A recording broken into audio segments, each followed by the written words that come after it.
RDTDaily.com presents a Tarabuster with comedian Tara Devlin. All right. Here we are. What's going on, everybody? My name is Tara Devlin. Unapologetic liberal talk on the right side of history, decency, dignity, democracy, humanity. Say it with me. All right? Say it with me. All right, I'm only kidding. Come on over to youtube.com/C for channel/Tarabuster to hang out in the greatest chat room in American history. We will win. That's our motto. Yeah, we live in interesting times. Hello, Ed. I see you in the chat room. Hello, Winston. Hello, friends. So tonight we're going to have Ron Placone is going to call. Well, I will call him on Skype at in about a half an hour. I figured I'd get the show going. In the meantime, not really sure what we're going to talk about. But it's always a good conversation with Ron, of course. And, never a dull moment, that's for sure. And he's always really interesting. Teaching me things that I don't even know is going on. So I really appreciate him coming on the show. All right. So listen. Where do we even begin? Right. I'm not sure. That's why I'm not sure what Ron wants to talk about, but I guess everybody's talking about Trump being a traitor. That's what I'd like to talk about for now. It's, but before I begin, if you can become a patron, please do at patreon.com/Tara Devlin. That helps the show keep going and growing. And check out APS Radio News, our sponsor, one of our sponsors. And I think I get support from APS Radio News, but there's it's kind of radio silence other than that, but I am very appreciative. Jesus Christ. Anybody who shares the show and helps the show keep going is very much appreciated. So, okay. And if you can, one of these days, I'm threatening you with opening up the YouTube memberships. It's just like one of these things I have to do. I have so many things on the list, but there's so many hours in the day, and now I have some rescue kittens, and they've been taking some time, and they'll be going probably in a couple of weeks. So, but they're very cute, and that's what I think everybody should take a moment and rescue some kittens and help them and foster them. If you're feeling down, bring in a kitten. Nobody can feel depressed when there's a kitten around. So, and it means so much to them. You change a life and you bring love into somebody else's life. Okay, somebody at the vet, I had to take the kittens to the vet today, and the woman at the vet was talking about little Boudica, and because I was saying how much Boudica is such a little cutie and how loving she is, and she really is. Whoever gets her is gonna be very lucky. And she was saying, well, what's one more? You should have one more. I'm like, that's how the crazy cat lady starts. It's the slippery slope, because I am thinking about it, but I have to resist. I really do. I only have a 1-bedroom apartment. It is tough to resist. It's going to be hard to let her go. But I got to make sure she gets to the right home. That'll make me feel better.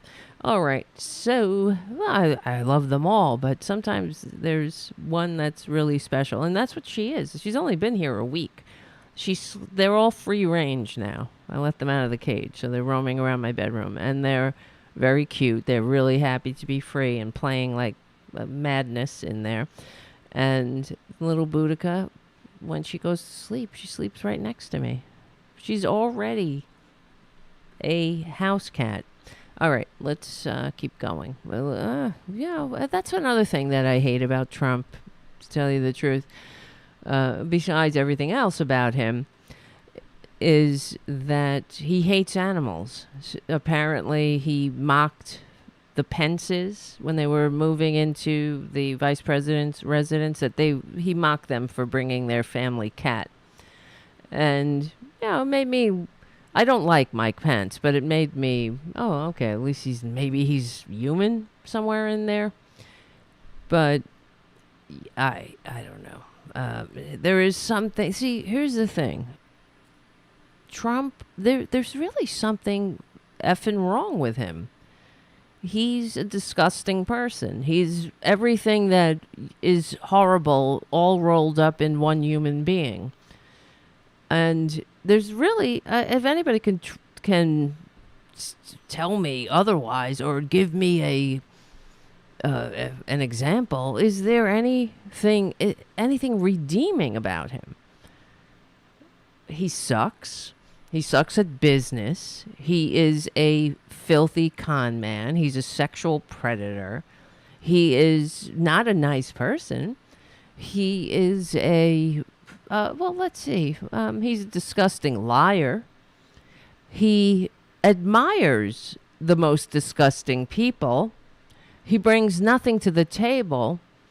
He has no skills. I mean, that's what I've noticed. So one of the other things I want to talk about tonight is this Aileen Cannon effing judge, who we talked about before, because she's inflicting herself on this country. And that's how I feel about the Trumpanzees in general.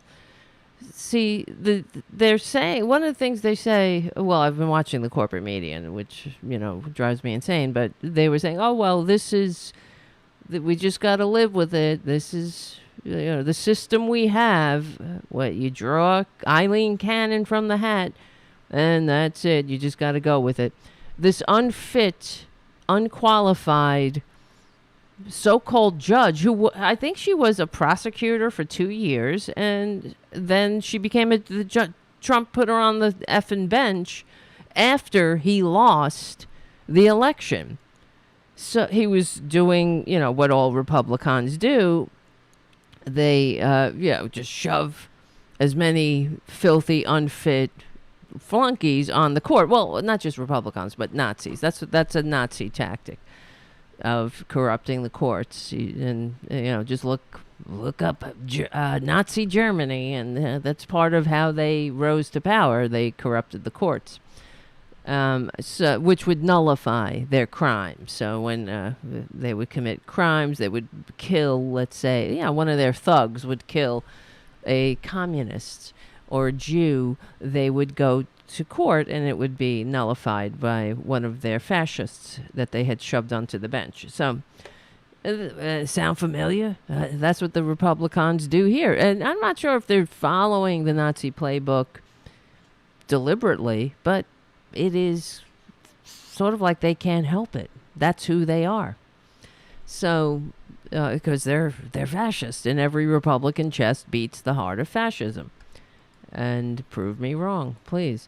But Aileen Cannon is she's unfit. So this most important, they keep saying the most important case in American history. I mean, it's going to be a precedent case or whatever, however you put it.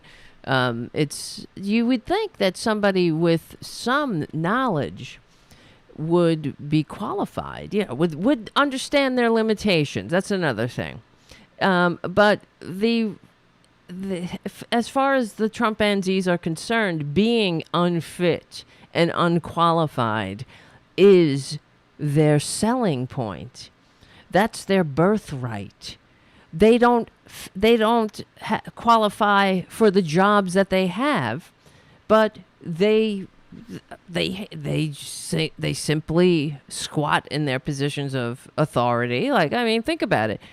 Perjury Trader Green, Lauren banned from the bowling alley Bober. Just the notion that someone like Perjury Trader Green, this QAnon cultist, who her only qualification is none, is that she was a CrossFit enthusiast, and then she fell down a Q hole during the Trump maladministration, and that's it. That's her her claim to fame. She was a serial adulterer, and she would go to the gym every day and have open affairs with numerous men. And that's it. But when she went to run for office, she shopped for a district and loaned herself $1 million. And at the same time, her family put her on the family business paperwork because she didn't have a job. She never worked. Her job was going to CrossFit and having affairs with all the men at the gym. And then her whole origin story, but she needed that whole business, I'm a businesswoman. That's what Republicans think is some kind of pinnacle of human existence. If you're a businesswoman or a businessman, you come up with some kind of scam or seeming scam. You see, it's all a grift. They don't need to actually be that. They just have to, act like it. And watching.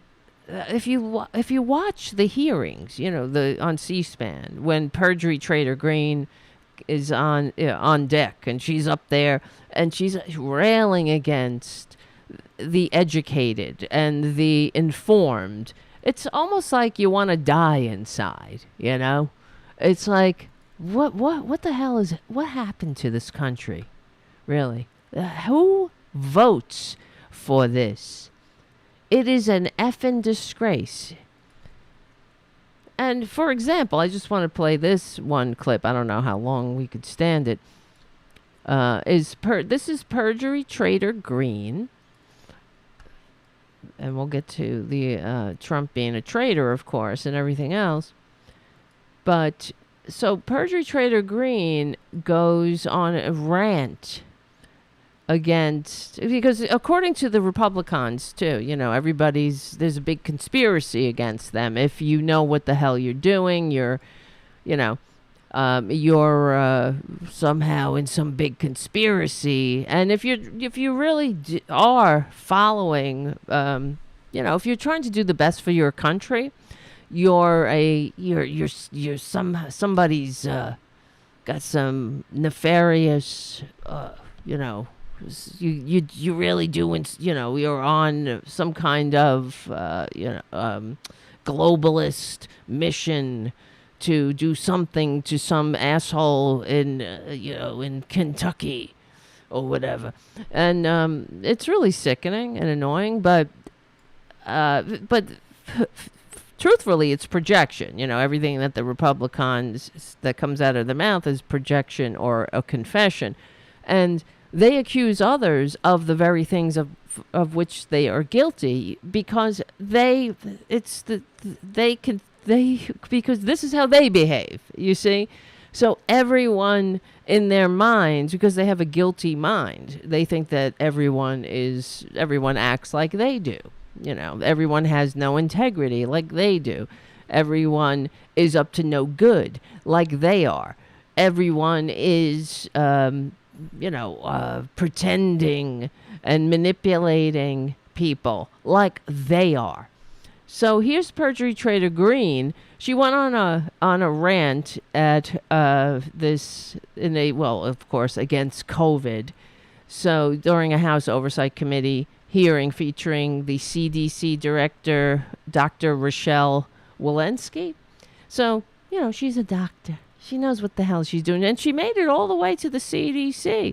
But Perjury Trader Green, well, I guess, sometimes they say the quiet part out loud. She railed against Dr. Wolensky, saying that she didn't want her staff to be educated. That's is that a Freudian slip? No, that's a badge of honor for these traitors. Here's Perjury Trader Green. Let's see how long we can stomach it. Thank you, Mr. Chairman. Dr. Wolensky, you're coming to the end of your tenure as the CDC. Just her voice alone, right? Am I right? Dr. Wolensky. Ugh. Why does she have to sound so annoying? Does anybody know? Director, which you started in January. Oh, she's another one. She's like, I don't think she says it here because I would have puked when I heard it. Important. She's the other one. It's very important that you listen to me. Very important. 2021. And we heard you say today that the COVID-19 vaccines are safe and effective. But what I'd like to talk to you today Here we go. about is the 1.5 million VAERS reports that also reported 35,000 deaths. Important. Very associated important. with the COVID-19 vaccine. And this has been many Americans feel like a largely They all ignored feel like issue. it, so They it feel must like be the true. CDC has completely I ignored wonder the why. reports. Why do they feel that like way, you, as Perjury? the CDC director, have completely ignored their reports. They feel that I'd like way. to talk about Feelings that a little aren't bit. facts, Perjury. In 2020, it was late 2020 when Pfizer's COVID-19 vaccine was approved, and COVID-19 vaccines were the second highest reported. That was over 10,000. Reported, and But in it was very 2021, important. When vaccines were mandated, it was a federal mandate Mandated. in September 9th of 2021. Federal employees could listen and to this contractors all were day? required. Imagine that's your mother. 90% of the 3.5 Your million lover? Ew. people employed or contracted I guess under the people federal could say that government about me, got but at I don't least care. one dose of the vaccine.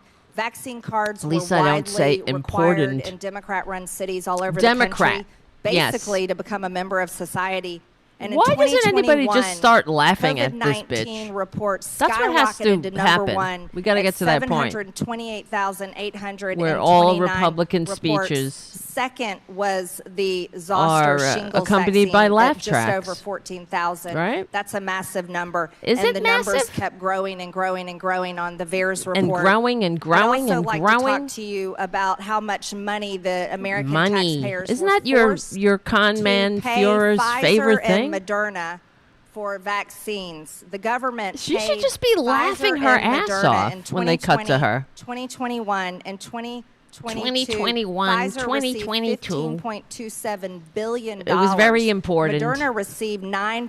What about they get trillion? A return on Did the they get a American trillion? taxpayers' What? investment? American Because taxpayers? Pfizer, amazingly, It is amazing. 2022 got a 23% increase, but in 2021 they doubled their income. See, that doesn't Doubled sound their better income already? At a 95% increase in revenue. That's absolutely impressive, thanks to the American people. Thanks But to it the was American Moderna people. What'd you get whose from the numbers American were people astounding. with your PPP loan? Moderna increased their revenue in 2020. Had a 1,238% Why don't you just make it increase 1 billion? in revenue? In 2021, they got a 2,000 filthy million quadrillion increase increase. in revenue. Thanks to the American Thank taxpayer, you, where money got American funded into taxpayer. these big pharmaceutical companies for these big, vaccines. It's quite impressive, though, that Pfizer worldwide, Perjury Trader went Green from got a $183 billion $183,504 and in PPP skyrocketed loans. at the end of 2021 to $330 $3 million. billion worldwide. Filthy million That's quite quadrillion. impressive, thanks to the American taxpayer and thanks to the CDC director, Dr. Wolensky, who said that vaccines Look, were safe she's and losing it. effective. She's laughing I'd a little. also like to talk Good to you for on her. behalf of all the pregnant women, not people, as you call not them. people. You quoted, She's so to quote triggered. You on August 11th, 2021. She's triggered CDC encourages by all pregnant people, inclusive women, language. by the way, who are thinking about becoming pregnant and those breastfeeding to get vaccinated to protect themselves from COVID-19. This has also been ignored. The amount of miscarriages and stillbirths She's so- that increased you understand that- drastically due to your advice to get Well, vaccinated. Dr. Pregnant women Walensky again, not explains people. it. That And then we could go on anyone and on about who the tragic gets a stories of vaccination myocarditis and many then other gets things. into a But car my question accident, for you that's today, Dr. reported. Walensky, is now that you're Yeah, going to be leaving the Walensky. CDC pretty soon, what job are you Is going there to a question take? Are you in going here? To be on Oh, the this board is of the either question. Pfizer It's or attack Moderna? the Because messenger. You've done one See, hell of a job in making sure that they've made a lot of money. Dr. And I yield Walensky, back. she needs to do what she's doing right there and continue to laugh her ass off at Perjury Trader Green. I'm just shutting that music. We don't need that. Right? That's how everyone, when they are in front of Perjury Trader Green being interviewed, they need to just laugh their asses off. Right? And when she's going on a tirade, just be like, yeah, I know you made a lot of nice clips for your Twitter channel. I'm sure you're really rocking it over at on the 4chan. Sure, you're going to be you're going to be very appreciated over at Newsmax or Fox News that had to pay nearly $1 billion for lying. But okay, I get your grift, I get your game. But okay, I'll play along. Thank you for that question. Maybe first I will comment that CDC is not responsible for the purchase of vaccines, so I can't speak Well, why would to she know to that? all of the economics that you spoke to. Right. I do want to talk a minute It's about only the her job. vaccine adverse event reporting system.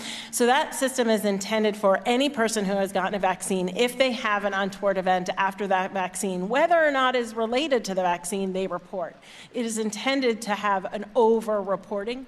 All of the not all, most of the vaccines that were being given, I remember we gave 676 million doses of the vaccine. Any adverse event, if you got hit by a truck after you got your vaccine, that was reported to the vaccine adverse event reporting system. We at CDC have a responsibility to comb through every single one of them, to review the medical charts and to see if they are related. It is the case that the vaccine doesn't prevent being hit. Ms. Wolensky, I'll reclaim my time. You did nothing about that and continue to push vaccines. Yes, that's what the I'm American here to people be care about. We review all of the things that come the into voice of the vaccine American people, adverse the event reporting annoying system. voice I'd be of the happy to have American our people. staff educate your staff on the work. I don't want my staff educated. You should educate the American people about what you've done of What? 1.5 million 1.5 reports. zillion. Because they feel like you've done nothing and continue to say They feel safe that- and effective. Maybe I will just close by saying I don't have plans after I step down. Yes, wait, I don't want Ms. my Wolensky, I'll staff. reclaim my time. You did nothing about that and continue to push vaccines. That's what the American people care about. We review all of the things that come into the vaccine adverse event reporting system. I'd be happy to have our staff educate your staff on the work. I don't want my staff educated. You should educate the American people about what you've done of 1.5 million reports. Bazillion. Because they feel like you've done nothing and continue feel- to say they feel safe it all. and effective. They have so many Maybe I will feels. just close by Mr. saying I don't have plans after I step down. Thank you. She's getting the hell out of here as fast as she can. Just laugh at her ass. The American people feel that something's amiss here. I don't know why. Maybe it's because I'm pouring this poison into their empty heads and they got nothing else going on. These idiots they're such idiots that they think a con man with a fake university, a fake vitamin scam. Let me see. I have a list over here of all Trump's scams. Where is it? Okay. Here's Trump's unpaid workers. Trump's failed businesses. Okay. No, come on. This is from ChatGDP. I should really organize this better. Let me see. Bum, bum, bum, bum, bum, bum. Trump fails. Oh, well, whatever. I had a whole list. Let's do it together since I'm talking about it. What are Trump's failed businesses? Okay, Trump Airlines, Trump University, Trump Taj Mahal, Trump Steaks, Trump Vodka, Trump Mortgage, Trump Magazine, Trump Casinos, Trump Network, of course. That's the one I talk about. The Trump Network vitamin scam. Trump Mortgage-Backed Securities, Trump The Game, Trump Tower Tampa, Trump Soho, Trump Network Marketing Company, Let's see. I keep that. The one thing that annoys me about ChatGPT, besides the fact that it does lie to you at times, is it's not lying here because these are all easily cross-referenced and fact-checked, and we've heard of them, but that it doesn't give you everything. You have to keep saying more. So, Trump International Hotel and Tower in Dubai, Trump Ocean Resort, and then it gives you the explanation. I didn't hear of this one. Trump Ocean Resort in Baja, Mexico. Trump Ocean Resort was a luxury condominium project planned for Baja, California, Mexico. That's a place. I'm just kidding. The project I can't get out of the tri-state area. What am I talking about? The project faced numerous obstacles, including financial troubles and legal disputes. In 2009, it was officially canceled, leaving investors and buyers disappointed and probably holding the bag. See, that's how Trump works. He raises a lot of money, and it funds his scam con man lifestyle. So that's how con men operate. All right, okay, Ron is waiting. I'm going to call him right now. Okay, let me just type this. Calling now. Calling. Here we go. Let's see if it works. Bing bong. Uh-oh. Are you there? Yeah. I don't see you. You don't it's see all me? black. Here, hold on. You have something covering your camera, I think, because I saw you a little bit. I think the setting is just a little weird. Here, let me get the setting fixed here. There we go. There you are. Where Hello. are you? Well, you're in this black room, and I look gigantic next to you. Here, let me switch.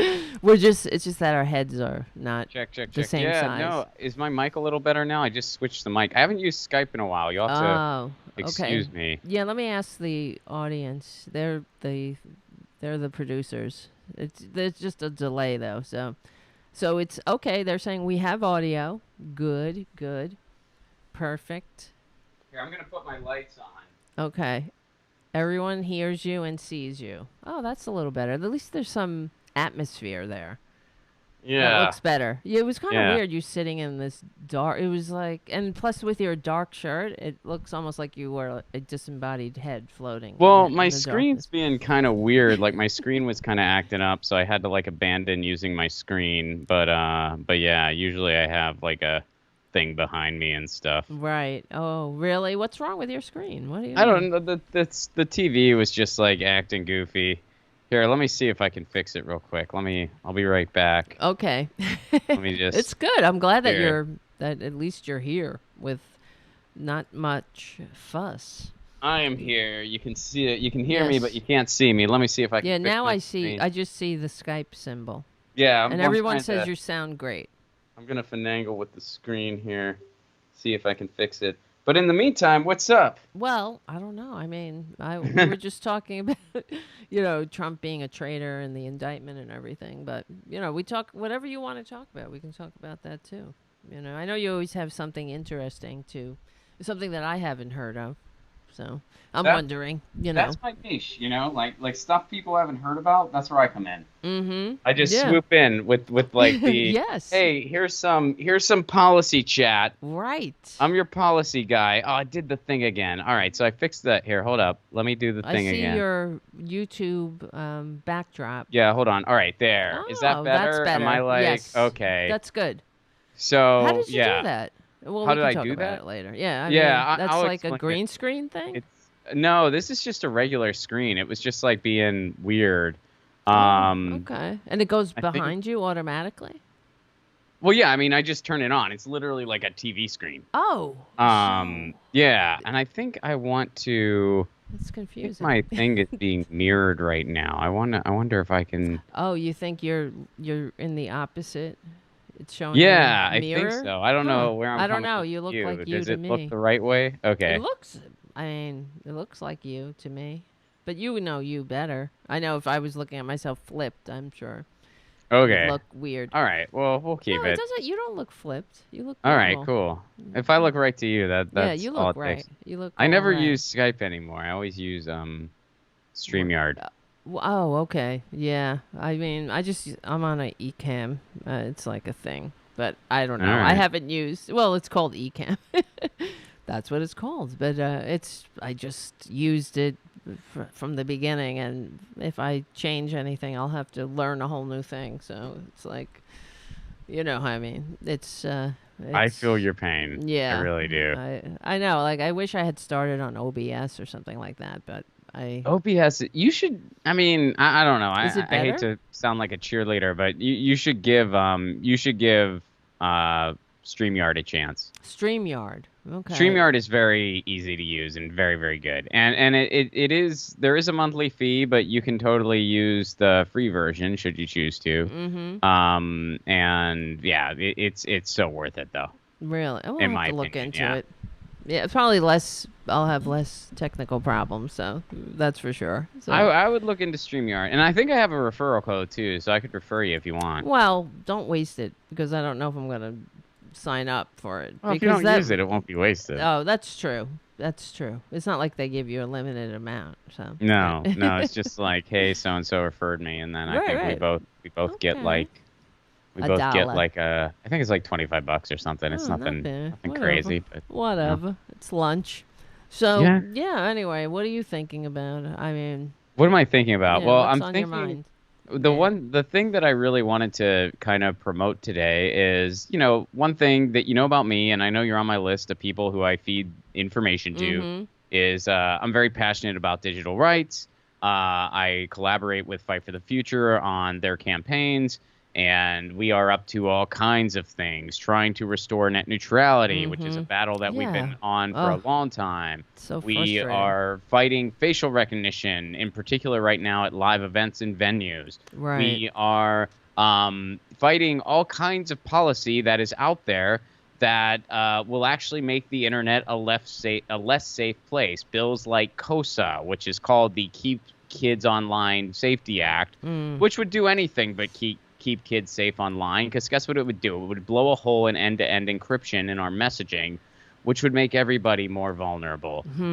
Things like the Restrict Act, which is commonly known as the Don't Ban TikTok bill. Right. That bill, which I know, I think you covered that on your show. I talked about it a lot when it was, really happening in the news and they had that ridiculous hearing. Yeah. That bill would do so much more worse things than just banning TikTok. I mean, banning TikTok is one of the many bad things it would do. Another thing it would do is it would give the president, whoever the president is, and we might get, Really? who knows God. what we might get in a year. God help us, really. But it could give whoever the president is power to dictate what news you can and can't see that comes from anywhere outside of the United States. Oh, And it God. would mess with Wow. something called the Berman Amendments.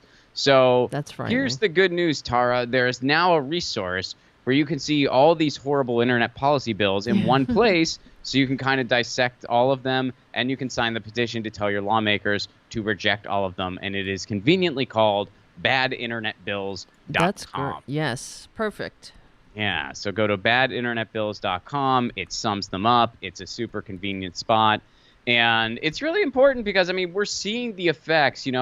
I was really big on the antitrust push at the end of the year. Like, I was huge on, and we lost. Like, we didn't get that Right. antitrust legislation passed. Chuck Schumer was able to wait out the clock. And, that really sucked. And now we're seeing why those types of policies are so important. Look at what Elon Musk is doing with know. Twitter. Look at what they're doing Yes. with Reddit, which, by the way, the reason all the stuff that's happening with Reddit, the Reddit blackouts, that's all because of Elon Musk. Really? Because Elon Musk decided, I won't get into like all the nitty gritty, but I'll give you like the Yeah, very please. basic cliff notes. I hate that There's guy. these things, they're called APIs. They stand for Application Programming Interface. I'm not a tech person, and I have a feeling just saying API, some of your audience, Yeah. Well, I people's always eyes see have glassed API. over. They're like, Yeah. do I need to call a doctor for that? What is that? But here, all you need to know is that it's what allows an app to communicate with another app. So when you use something like, say, Hootsuite for your social media or Streamlabs for your live streaming, those apps are possible because of the APIs of those social media platforms. Now, most social media platforms, either access to their API is free or it's a reasonable charge, like maybe a couple $100 a month, which for these third-party apps that are doing well, that's nothing. Well, Elon Musk randomly decided that he wanted $40,000 a month for access to Twitter's API. Oh, so wow. a lot of the third-party apps that were servicing Twitter, they all went out of business. Reddit decided to follow suit, and that's why there's been Reddit blackout. Oh, really? I didn't So that's know what's this. really going on. And this is what happens when you don't have antitrust in the digital space. Right. A handful of plutocrats can just completely change the rules and gut the internet as we know it. And this is the problem in general, having billionaires, like you're saying, control everything. This country was supposed to be the antidote to that. You know, Yeah, right. It was. I mean, it's just, that's what's so... Couldn't be further from it now. Right. Couldn't be further from it now. And people that cheer, they cheer Elon Musk. They think, you know, he's, I don't know, you know, that's a whole other thing. I don't get, he's just as much of a grifter as Trump in some ways, because he's... Oh, I think he's worse. I think in some ways he is, at least contemporarily, he's way worse than a Donald Trump, especially right now because Donald Trump's not up to a whole lot. That's true. But yeah, I mean, I think he is, and it's so. I was having this really cool conversation with somebody in my neighborhood about municipal broadband, and we were really connecting, no pun intended, about municipal broadband internet, and it was, and like we were totally nerding out, right? Don't tell me. And no. So then this guy comes over and he goes, "Yeah, you guys seem really passionate about municipal broadband. Can you tell me more about it?" And we were both so excited, like we were both like, "Oh my god!" So we start telling him, and he goes, "That's what Elon Musk is trying to do, right?" And we're like, "God damn it!" Oh, he was one of the fanboys of Elon Musk? He was Oh, still a nice guy, well-intentioned guy. Could you talk him out of it? I mean, sometimes you just think that these people aren't hearing. You know what, Tara? I was just trying to enjoy my evening. Exactly. I had to let go of the reins. I know, but sometimes I you just want to like have your dinner and not have to be stressed or whatever. Yeah, I mean, he kind of read the room, and he was like, because we both sort like we both like our energy just got drained when he said that, and he sort of was like, well, I know he has some controversy. We're like, yeah, look, this isn't. We don't really, you know, like we're talking about. We don't really want to rely on the kindness of a billionaire for, right? You know, exactly. and he got it. For he anything, understood. really. You know, he understood, but well, I mean, just that just says everything about a person, too. You know, to me, it's like if they tell you, "Oh, I voted for Trump," you know, it's like, okay, I instantly, know that this person has. Is not, not a good person in my view. I think to try to be fair, or they could just be very ill-informed. Right. I mean, I think there's a lot of people that are very ill-informed in this country, and it goes all ways too, by the way. Yes, exactly. But, and I mean, of course, it's just my opinion, but the reason I believe, I don't know, maybe you could add another layer to it, but the fact that people support Trump, I think, is on some level because they're just as ugly and racist and, as he is, really. And they appreciate that he can just say things and, grab them by the pussy and just, Mexicans are rapists, like say all the things that they feel. And I think that's definitely some people. Absolutely. Absolutely. I mean, like my thing is everybody who supports Trump racist? I hope not. I have no evidence of that being the case. But if you're a racist, he's your guy. Yes, exactly. I mean, it's like he's clearly your guy. Although, hey, look, Joe Biden wrote the crime bill. Right. Joe Biden said, "I don't want my kids growing up." What was his quote? Something like, "I don't want my kids growing up in a racial jungle" or something like that. I don't know that one. But I mean, you're talking about like years ago, though. Yes, Joe Biden's been in politics his entire life, and I was, and he's been on the wrong side his entire life. Right, but I mean, current time included. Like, I don't know. I mean, I'm glad that he's not as Joe Biden as I thought he would be, Really? In many ways. I thought he's been atrociously bad.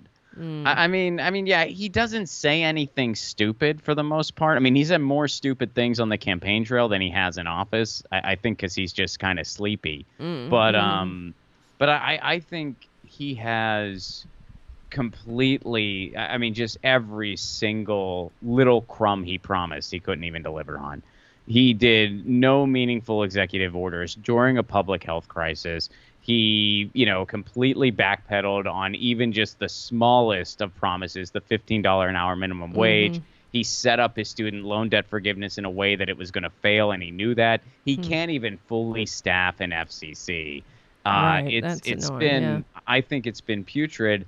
And I think a lot of it is he just doesn't care. His donors are happy, so he's fine. The guy's living in 1980. And I think, if you want to get into some 2024 talk, I'm not encouraged by anything that's happening right now with Donald Trump. Because, look, Donald Trump's a horrible human being. He's absolutely repulsive.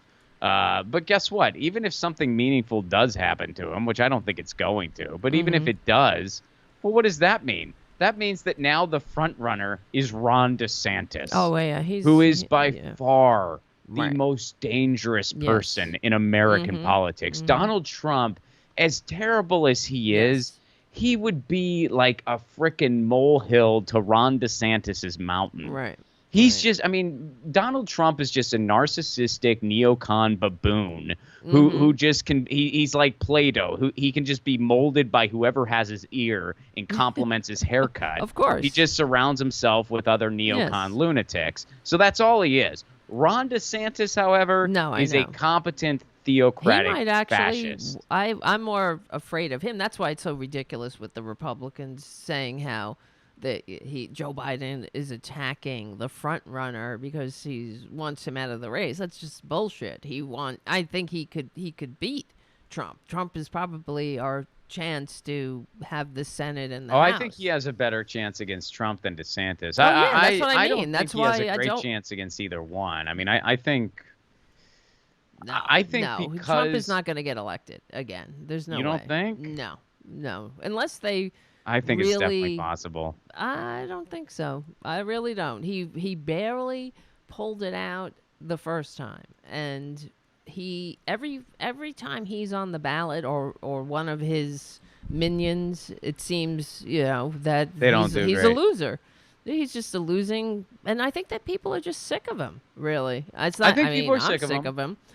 We're all sick of it, but he's a disgusting. It's only going to get worse because they're going to charge him with Georgia, right? With the Georgia, and January 6th. That's coming too. The indictments. I think somebody beneath him will take the fall, or I think it'll be for all of it, for just whatever. Yeah, I don't. Yeah, well, they're gonna. As far as this indictment now, it's that other guy. He what's the other guy that they charged him with? His personal assistant. He better watch out, that guy, because they're gonna push everything on him. And honestly, I have been keeping it at arm's length because as much as I despise Donald Trump, I also despise the Espionage Act, and I'm very much against it being used because look. You know who all it's being used against? Daniel Hale, Julian Assange. I know. It's usually used against whistleblowers and those who publish them. And that's why it was created in the first place. It was created in the context of a world war. So it's like it has no bearing speak out right against now. The war was considered. That's why Eugene Debs went to prison under the Espionage Act for being anti-war. Being openly anti-war at the time, So, it was part of that. Well, and that's what makes me so irritated because Donald Trump, when it came to just basic conflicts of interest that he did in office. Now let's be honest. Every single president did financial conflicts of interest when they were in office. Let's not be naive. But Donald Trump, it was so on the nose. Yes. He might as well have renamed the White House Trump Enterprises or something. It was just so, even down to catering that he would let his companies do. It was so freaking on the nose. And the Trump Hotel that everyone, the Saudis would come and rent out all the floors, that like as if and they they needed never them. they never look into any of that Right. because you know why? If they did, then it would open a freaking floodgate, and all the insider trading that is done and all that stuff, they would have to look at that too.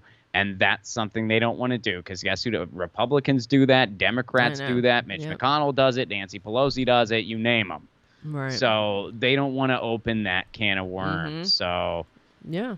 No, I know the Yeah. whole thing. I mean, we've talked about it before. Money in politics is the root of all this evil. We wouldn't have a Donald Trump if there were public financing of campaigns, because there would be no reason for him to be in office. I mean, the entire thing is a grift, and Yeah. it's a blatant grift too. It's almost like that his supporters, they're cool with that. Whatever he does, it's very fascinating to me. I just don't understand how.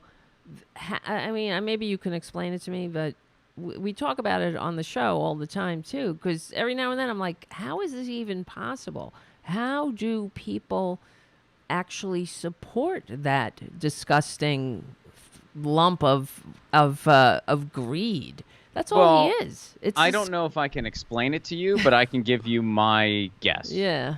Like, I can give you my take on it, and this goes beyond Donald Trump or any one person, but I think this sort of, at least as best as I can, explains why things like QAnon are a thing and stuff like that. I think when you have a straight up empire and an oligarchy, which is what the United States is, and it's been getting worse for the past 40 some years. I mean, it really got turned up to 11 with Reagan, and it's been just, slowly, the water's been slowly boiling ever since, quite literally because of climate change. True. And I think that when you have a populace that is just twisted into submission that way, yet they're still able to somewhat go on with their daily lives, and so many people don't even know what they're missing because so many people in the United States, we're so far removed from like the rest of the world. We have no clue the quality of life that people in Europe have. We have no clue the quality of life people in Mexico have because most of us don't speak Spanish and we don't bother asking. Same with Canada. So a lot of people just don't even know what they're missing. A lot of people are just kind of twisted into submission. They know something's not right, but they don't know what it is. What I think that leads to is a society more vulnerable to cling to a demagogue, be it Donald Trump or somebody else. And it leads to a society that makes straight up political fan fiction. That's what stuff like QAnon is. It's like we can't explain, it's like things are so freaking desperate.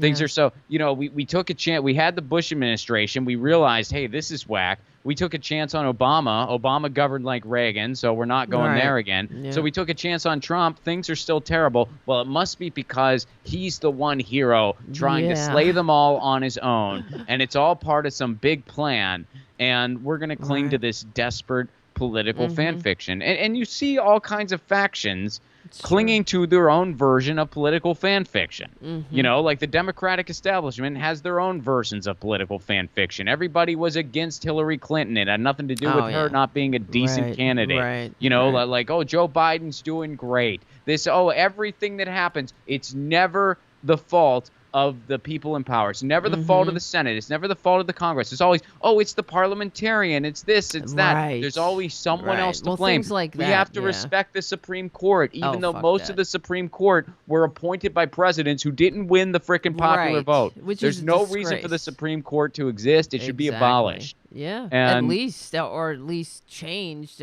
and adjusted to reflect. I say, fuck it, abolish it. I mean, I hear you.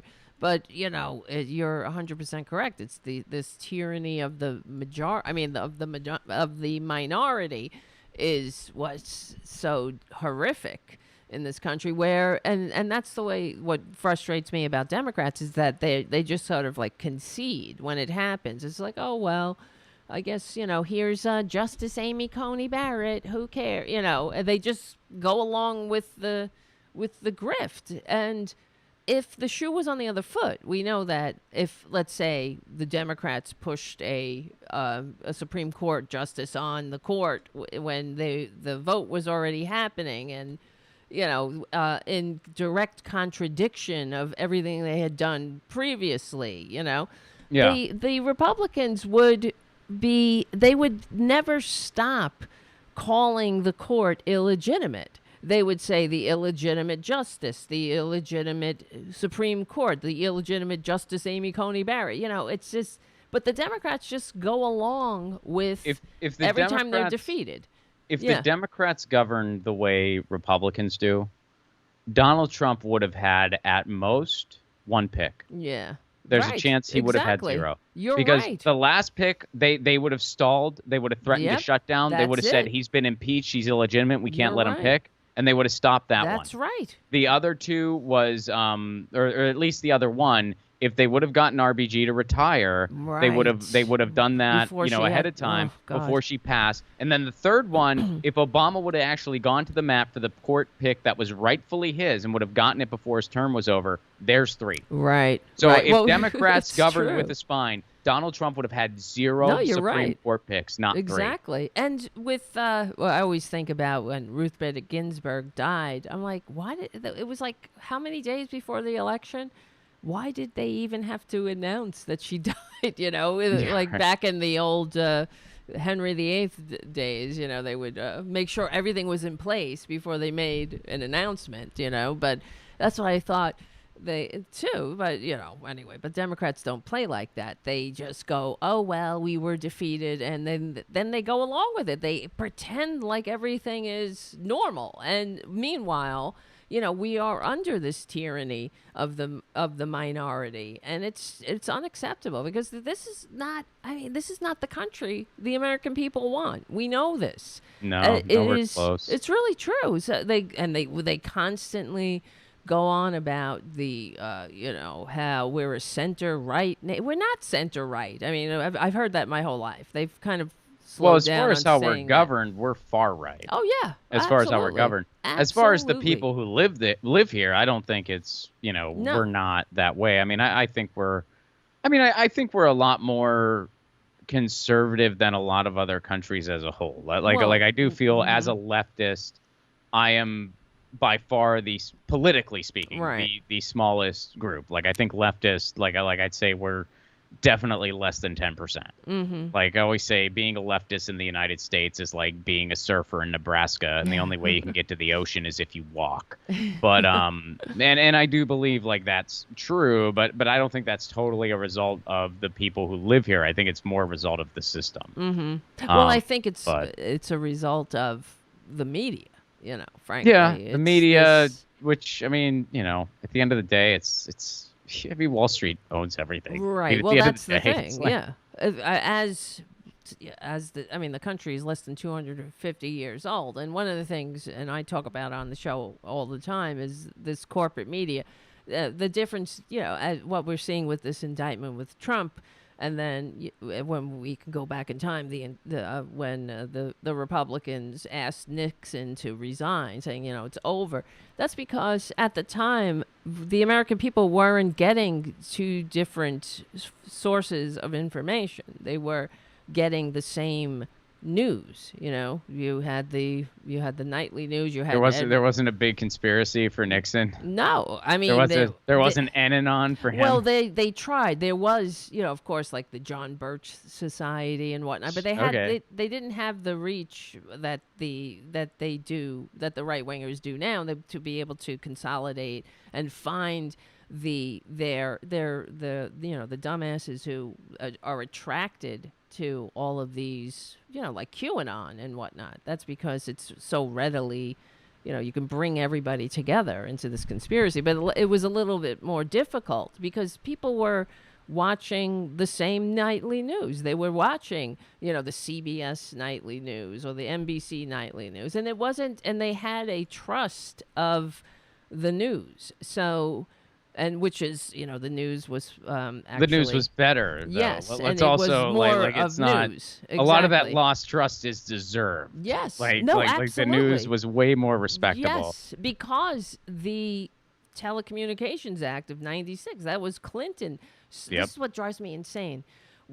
that's another thing that, they talk about the silos of information, and that's directly because of the Telecommunications Act. And I read the study on the show.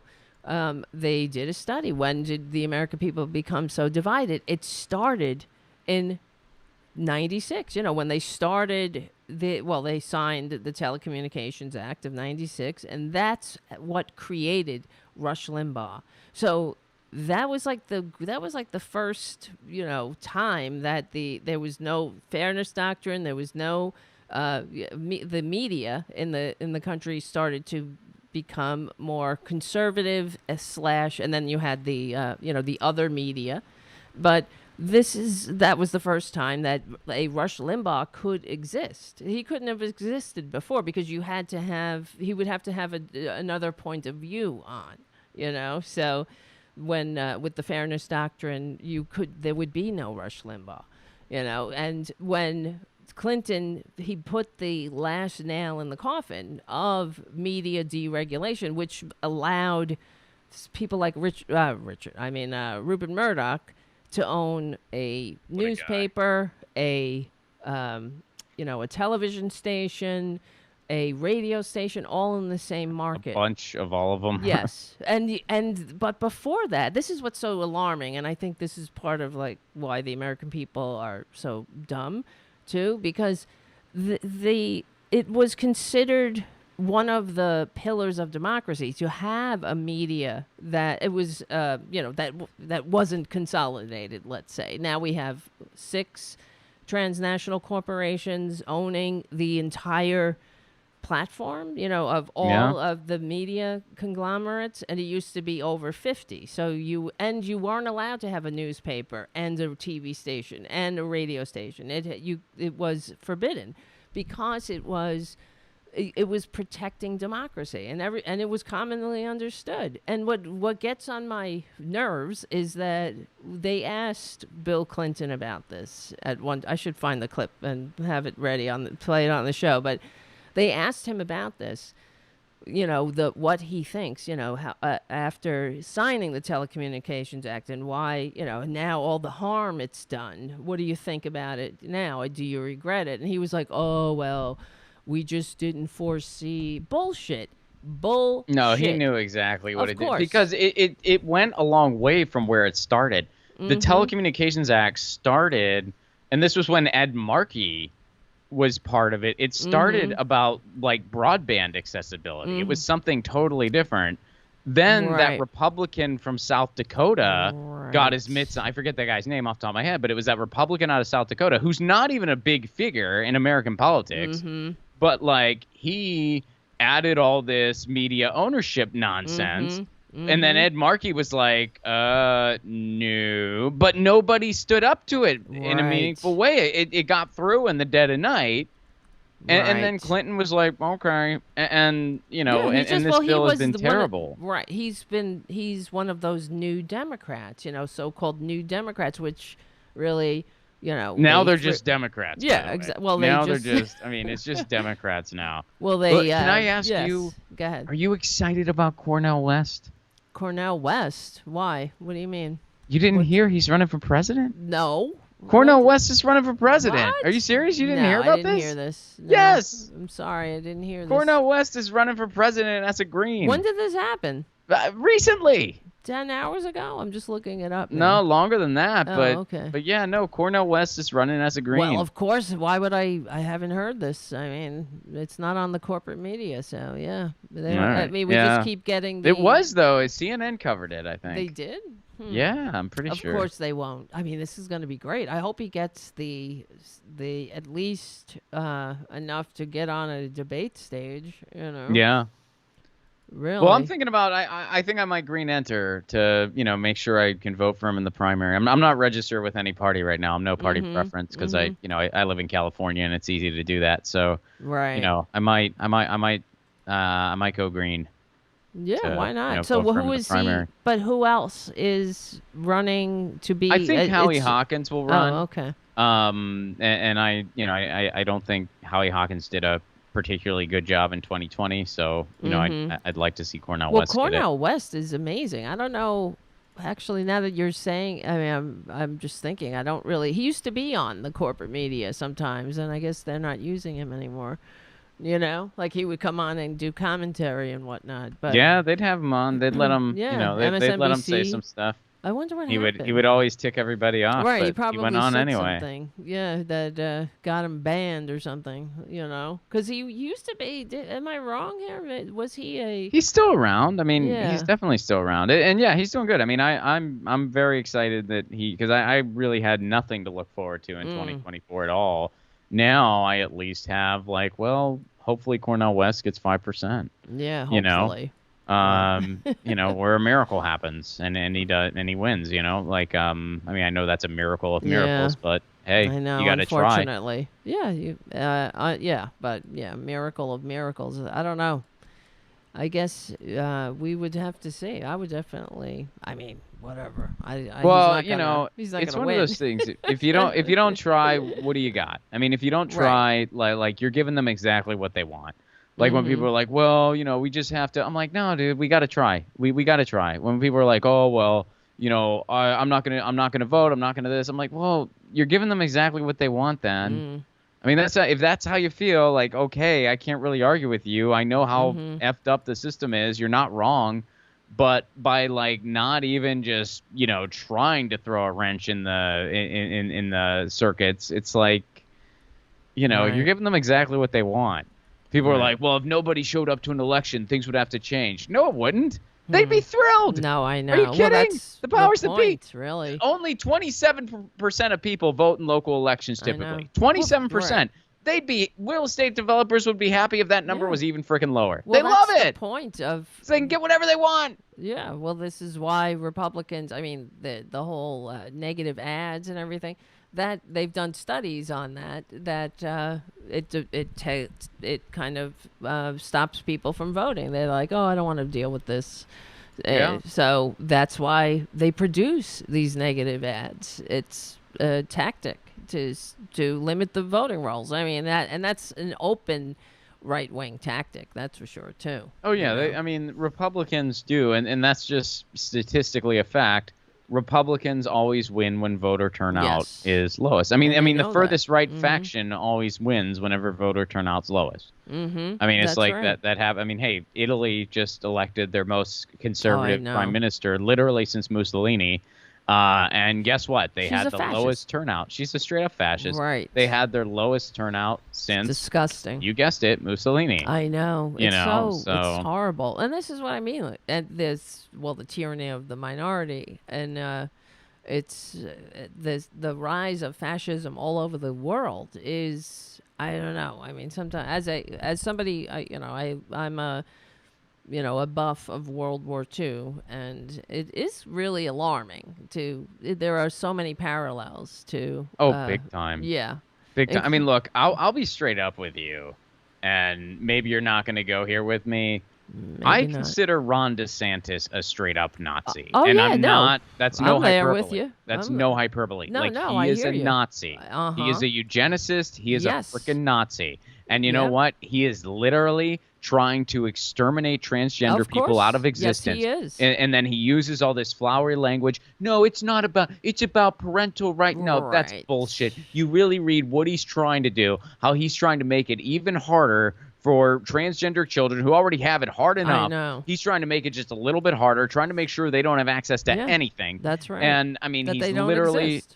And he's making it legal for them to be kidnapped. I mean, you can see the footage That's where those kids were held in the state house, and there was that mother crying into the camera saying, if you have transgender kids, get out of this state. Yes. You know, I mean, that's what's happening. And hey, history buffs, y'all know this. The first place the Nazis went after was a sexual research center. They attacked the trans community before anything.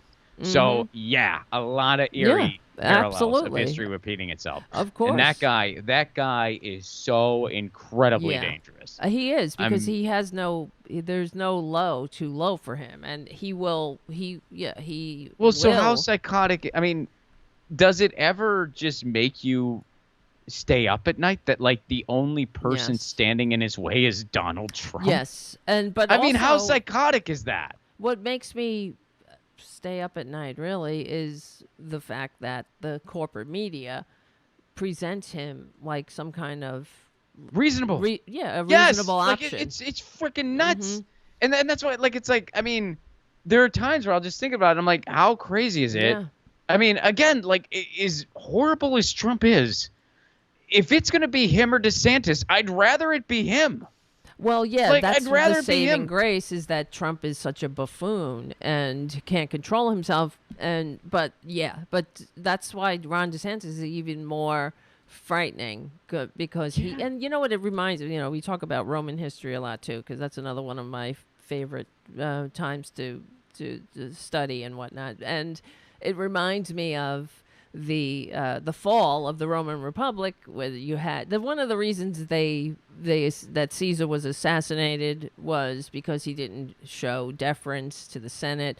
Many reasons. That's just one of them. And that he would walk around in like purple robes, and which was indicating that he was the king and whatnot. And so he was, partly one of the reasons, the Senate assassinated him. But they thought that would save the Republic, the so-called Republic. But the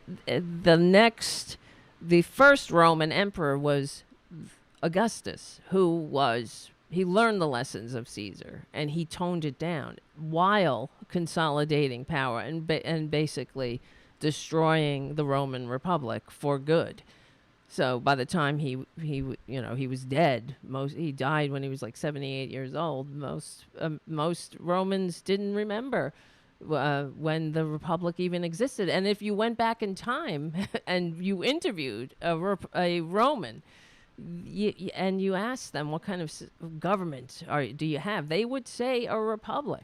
And we trace the end of the Roman Republic and the beginning of the empire to Augustus. And he, that's what he reminds me of with Trump. Like, Trump is this buffoon. He can't control himself. He acts like an ass. But what all this republic is standing on is this thin, all we need is an effective fascist to really destroy what's left of whatever we have, Well, what we have is an oligarchy. I mean, what we have is an oligarchy. What we have is an empire, and we're reaching that point. I mean, we're about 250 years old. That's the lifespan of most empires. Most of the time, it's 250. So yeah, I don't know. I mean, we're definitely, the fall from grace is coming, and I mean, I've talked about this on your show before. It doesn't have to be a bad one, but it certainly could be. Right. I mean, I think we are either close to one of two things that's going to happen. There's either going to be a renaissance, and it's going to happen soon, or we're entering the beginning of the worst. Right. And I feel like it's likely the latter. What's going to happen? I don't it's know. Probably the latter. I hope I'm wrong. I hope you're wrong, too, because sometimes that's what I think. Well, it's always darkest before the dawn, and this is people waking up, and it's really a backlash too to the progress we have made in some ways. I really thought in 2020 during the pandemic or the lockdown portion of the pandemic, I really thought, I'm like, okay, this is terrible, but this is a chance where like we're gonna kind of get together and come out stronger, and this is going to be the car was heading off the cliff. Well, now we're stuck in a ditch, which means we can turn around and drive the other way. And I had that hope until about the middle of 2021, and now it's like we're worse off than we ever have been. Yeah, well, that's we because went the complete. We once we got out of that ditch, we floored it heading to the cliff. And that's the problem. And that's because the right wingers they need to divide us. That's the worst thing for to have a democracy. This is what gets me when I get pessimistic about the country. It's because we're so divided, and it just can't last in this way. You can't have people who have a completely other view of what this America thing is all about. Like, we need to have one understanding of what we're doing, and we don't. So a constitutionally limited democratic republic, birthed and inspired by the liberal age of enlightenment. That's what this thing is. In all its flaws and all the flaws of the founders. But we have, when you read the founding documents, that's why we were able to expand the franchise and at least try. And of course, with, all the pain involved.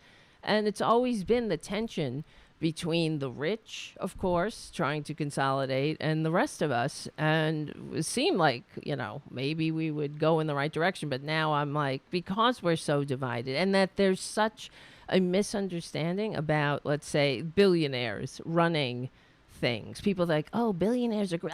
Billionaires are a symptom of the broken system. They should not exist. There should, and people should commonly understand that, but they don't. So that's what makes me, pessimistic about, because it's, for example, when the Republicans go after the estate tax. That's one of the things that they are constantly. They were successful. Which it's a non-issue for so many people. Yeah, but it's like only a non-issue. Like, oh, we're worried about the estate tax. The death tax. But they were able to. What did they do with this? With the Trump tax cut, like all of the, to do away with a portion of this estate tax. But that used and it was, if you go back and read Teddy Roosevelt's speeches, he was antitrust, he was against the bloated fortunes, and it was all about protecting democracy, not so you wouldn't, so the power of money. I mean, if you, of course, you hear FDR speaking about the same thing, the power of organized money. And that's why we had an estate tax, so there wouldn't be an intergenerational aristocracy in this country, and that seems to just never be part of the conversation. And they're like, oh, nobody wants to pay a tax, that sucks, but it's a patriotic tax that prevents aristocracy from developing, and that's not what this country's supposed to be about. And people don't understand that. They're just like, yeah, billionaires, Elon Musk, he's a hero, right? And Elon Musk is dope. It's so funny how they, especially when like his stands, like they'll call other people snowflakes and stuff like that. It's like, you're bootlicking for a billionaire. Right. You're bootlicking for a billionaire. You have no room to criticize anybody. Please. They're the biggest snowflakes on the planet. They can't, everything about them, I just can't, it's, even their attacks on trans people, just leave people the fuck alone. Isn't that freedom? People get to be themselves, be their authentic selves, but everything about them, they're triggered. If the biggest problem in your life is that you have to address somebody by their preferred pronouns, and that's bothering you so much, boy, have you had an easy life. Exactly. That's that bothersome to you. Right? Like what the hell's wrong with you? I know. There's like, how is that an issue to you whatsoever?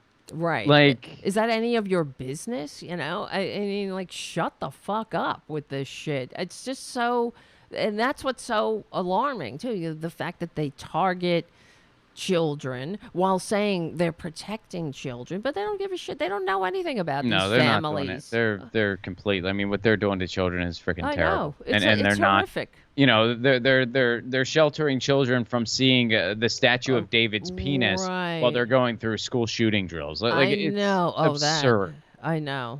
Which is so. That is such a. It's so barbaric, and I can't even.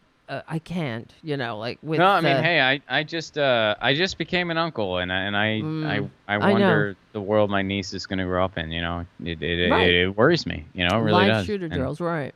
Yeah. And then all this gun fetish. That's another thing with the right wingers and the guns, because it's like they want to cultivate armed camps in the country, literally. and turn the American people against each other. And, like as if you have to arm yourself. You can't ring somebody's doorbell without being fucking shot through the door. You can't, everything is about, I'm fearing for my life. Like, where the hell do you live? This isn't the friggin' Walking Dead, but that's how they act. Not yet. Right. I mean, maybe, I don't know. I mean, that's what I think, there's a whole media, in different periods of time. Like in the 50s, they had all the alien movies, and then there were like the monster movies and whatnot. But now there's a lot of zombie genre, and there's a philosophy about it saying that people are really longing for a reboot of society, and that's what the zombies genre is speaking to. That's interesting. Yeah. Well, hey, Tara, before I get out of here, is it cool if I tell everyone where they can find me? Of course. I'm about to hit the road. In All fact, right. this Friday, I'll be in Madison, Wisconsin. So June 16th, Madison, June 17th, Minneapolis, June 23rd, Detroit, June 28th, Bloomington, Indiana, June 29th, Chicago, Illinois. You can get tickets and information at ronplacone.com. Please go to badinternetbills.com, sign that petition. And Tara, as usual, thank you so much for having me. All right. Well, thank you. I like the way you did that. That was good. You're like, I'm out of here. All right, good. Very always enlightening, Ron. Thank you so much for coming on the show. And I'll post the Bad Internet Bills link in the description so people can easily find it. So thank you so much. Thank you, guys. Say hi to the cats. Yes, I will. I have many cats here now. So all right. I'll talk to you soon. See you later. Bye-bye. The amazing Ron Placone, everybody. How you doing? Let me see. Hold on a second. Hold on. See, that's a pro right there. You see how he did that? Before I get out of here, I could tell he was kind of like, gotta get out of here now. All right. What time we got? That was interesting. What are you guys thinking? If you're in any other if you're in the Matrix and on any other platform, come on over to youtube.com/C4channel/Tarabuster and hang out with the greatest amazing patriots in American history. So yeah, Ron is always he's always enlightening, and I appreciate his passion. I mean, I don't know. Sometimes I feel like I fail the liberal test, but in that case, but I don't know. I mean, I think like he hates Joe Biden. I don't hate him as much as I thought I would. He's not my. I see Joe Biden. I see him as really somebody that I don't know. I mean, I wanted Bernie, of course, but I am somewhat pleasantly surprised that at least he's not talking about, let's say, more trickle down bullshit. And he's not, to me, he doesn't seem to adopt Republican talking points like Obama did. I was so incredibly frustrated by Obama incessantly. And every other Democratic president that I ever voted for, like Clinton, for example. He was incredibly frustrating because of, the Republican being Republican light. And that was Obama, no doubt. He repackaged Republican talking point, and policies, and sold it back to the American people. We know that, especially Obamacare. And it seems to me, I don't know, maybe I'm wrong, but Joe Biden, yes, there are very frustrating things about the Democrats. One of the frustrating things, and we talk about it on the show, is that they don't fight. And just like me and Ron and I were discussing how and we talked about it on the show all the time, how the Democrats just go along when they are beaten. They just concede defeat. Oh, well, I guess we have, Justice Kavanaugh, right? in my opinion, they should not. I mean, they shouldn't just acquiesce. They shouldn't just concede defeat. They should call Amy Coney Barrett the illegitimate Amy Coney Barrett, and the illegitimate court that was shoved on by a less vote getting con man and especially in the middle of an election with Ruth Bader Ginsburg. This is a damn disgrace, and we have a duty to rectify it if we want this country to at least have a seeming progress in the right direction. And what about Justice Uncle Clarence Thomas? Yes, everyone's like, it's a disgrace, it's unprecedented. It should be top of mind completely, and we have to be able to fight the PR game too. And one thing that alarmed me today when I was watching Morning Joe, My Filthy Morning Habit, it really got on my nerves because they were saying that the Democrats are getting, and now I might be wrong about this because I did hear some Democrats during the day talking about Trump's indictment, but they were saying that there's some kind of directive from either Joe Biden or the DNC to remain silent about Trump's indictment, and that's ridiculous. You don't bring the silent treatment to a gun battle and let the fascists frame the narrative. You just don't do that. And that's kind of what annoys me about Democrats. Are they trying to model good behavior again? It's not working. The Republicans they're basically barbarians. And they're not only at the gate, they're in the House and they're in the Senate. So being good, being nice, being above the fray isn't working. You got to get into the mud with these filthy bastards and win the PR game. Now here, because they're going to, I mean, look at what they said on Fox News. Wannabe dictator. Wait, where is this? I had this article here. Fox News. Yes, they had a chyron. Wannabe dictator. What the hell is it? The chyron was taken down immediately. Hold on a second. Wannabe. Yeah, they called Joe Biden a wannabe dictator. So the chyron appeared just before 9 p.m. Eastern Standard Time at the end of the hour devoted to Fox News Tonight, as the network went to a split screen of Trump's post-arraignment speech and President Biden's speech at the White House. The chyron read, "Wannabe dictator speaks at the White House after having his political rival arrested." Although it only briefly appeared on screen, it was quickly flagged by media and political reporters on Twitter. Fox News Tonight, the successor to Tucker Carlson after his show was dropped by the network in April, is set up to be an opinion show. But the chyron appeared as part of a Fox News alert, a label to connote breaking news events.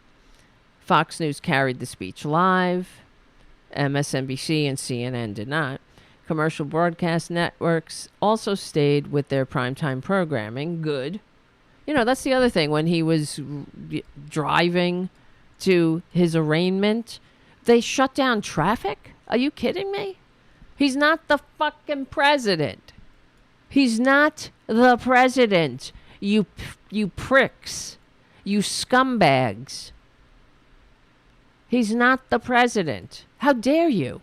How dare you inconvenience all those motorists on the highway? Really? And give this buffoon, this wannabe dictator, any kind of, respect. I don't know what he can't sit in fucking traffic like the rest of us because he's too fragile. Disgusting. Absolutely filthy and disgusting. But anyway, pardon me, the wannabe dictator. So that's the thing, though. Like Ron and I were discussing, the wannabe dictator is Trump. You know, everything's a confession or a projection. Wannabe dictator Trump he literally tried to get his political rivals arrested. He hounded the Justice Department. He hounded Bill Barr to go after Hillary Clinton and Joe Biden. He tried to dig up dirt. He wanted to announce. Remember, he used taxpayer money as his own personal bribery fund to try to, extortion fund to try to get the Zelensky, Ukraine, to announce an investigation on Joe Biden. Not really have one. You just have to announce it. You know, just tell them that you've recalibrated, right? That's what Trump said. And then leave the rest to me and the Republicans, because they are disgusting and they're fascists and they're all a bunch of wannabe dictators themselves. So that's a projection. But to have a lower third on a so-called news network, I mean, they one good thing that was a pretty succinct response that the White House said. What's her name? Karine Jean-Pierre said that. Wait, hold on. In response, I want to get her exact. Yeah, which was pretty good, I thought. She said they have 787 million things that they could say about the wannabe dictator caption. That was pretty damn good. Reminding everybody what a bunch of filthy liars the Fox News propagandists are. But, you know, that something like that. You guys know that I work in television, and I don't mean this show. This is not television, but that just doesn't happen by accident. It's not like you, unless they fired somebody. That was put into what's called a rundown, and it goes through layers of approval. So unless some rogue Chiron operator typed it in and just put it on air, I highly doubt it. It goes into a script. Everything is scripted. Every lower third has to be approved. It has to go through, especially a network like Fox News or, you know, so-called news. It has to go through standards. Well, they don't have any standards, I guess. Standards and practices. Not that it goes through legal. You know, everything that's scripted. It has to be filtered through the light of, is this legal?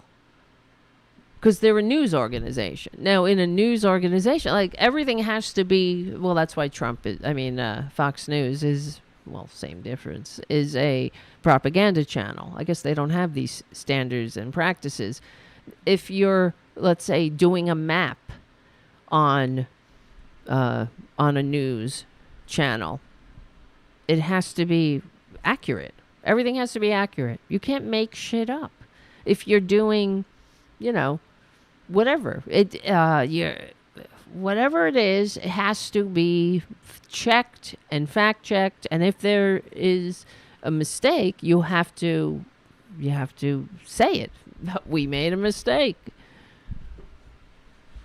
Oh, it's like to have a Chiron like that. But the other part of that charge that the Republicans are saying is that, you know, he wants his political, a wannabe dictator, wants his political rival.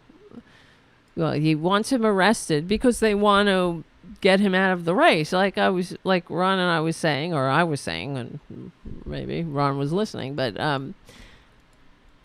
why would we want him out of the race?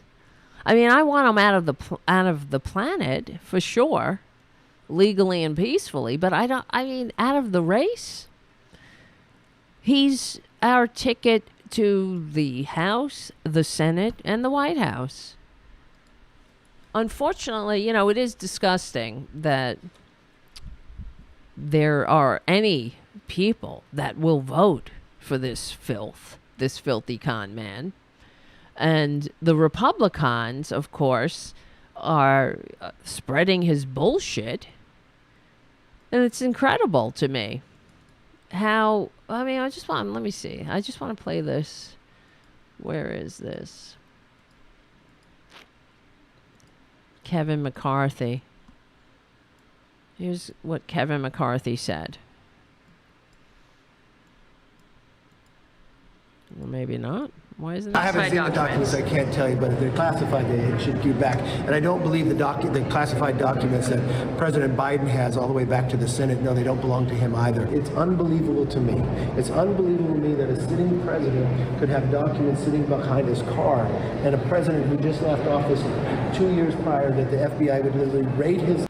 Isn't that incredible? Wait, there was a longer clip. Damn it. Right before that statement,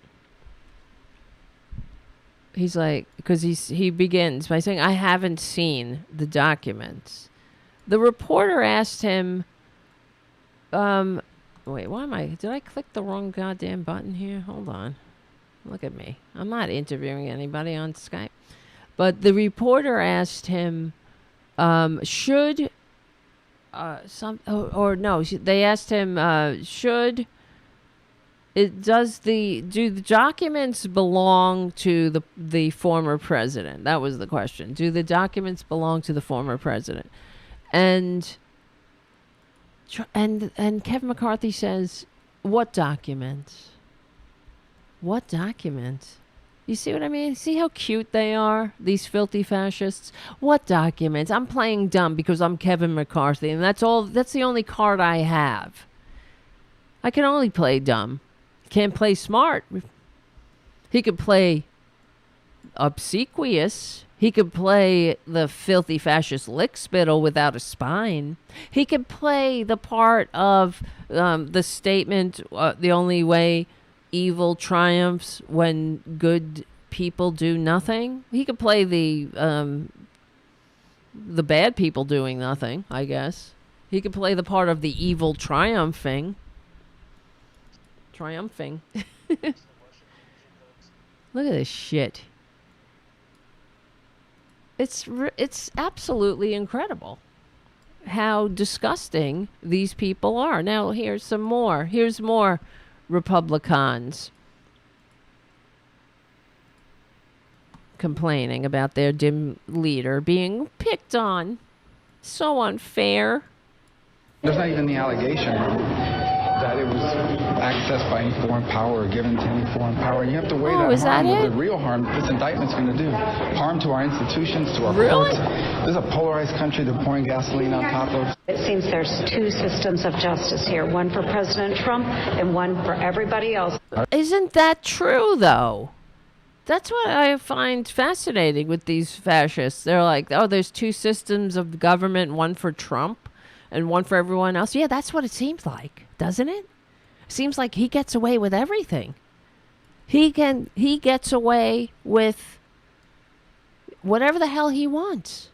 He could wipe his ass with the Constitution. He could go to the National Archives or wherever the Constitution is at this moment. I don't know. Is it in the Smithsonian? I think it is. He can go there. He can break the glass and he can wipe his ass with the Constitution, and they would excuse it. These filth, these embarrassment. Are they this? Is it? I mean, can't you get another job Republicans? What is wrong with you? Do you have any honor? Do you have any dignity? Why does that stupid Skype thing keep coming up? Oh, no. Can't you get another job? Do you have to be a senator? Why? You're not doing anything. You're not using your power for good. You're not...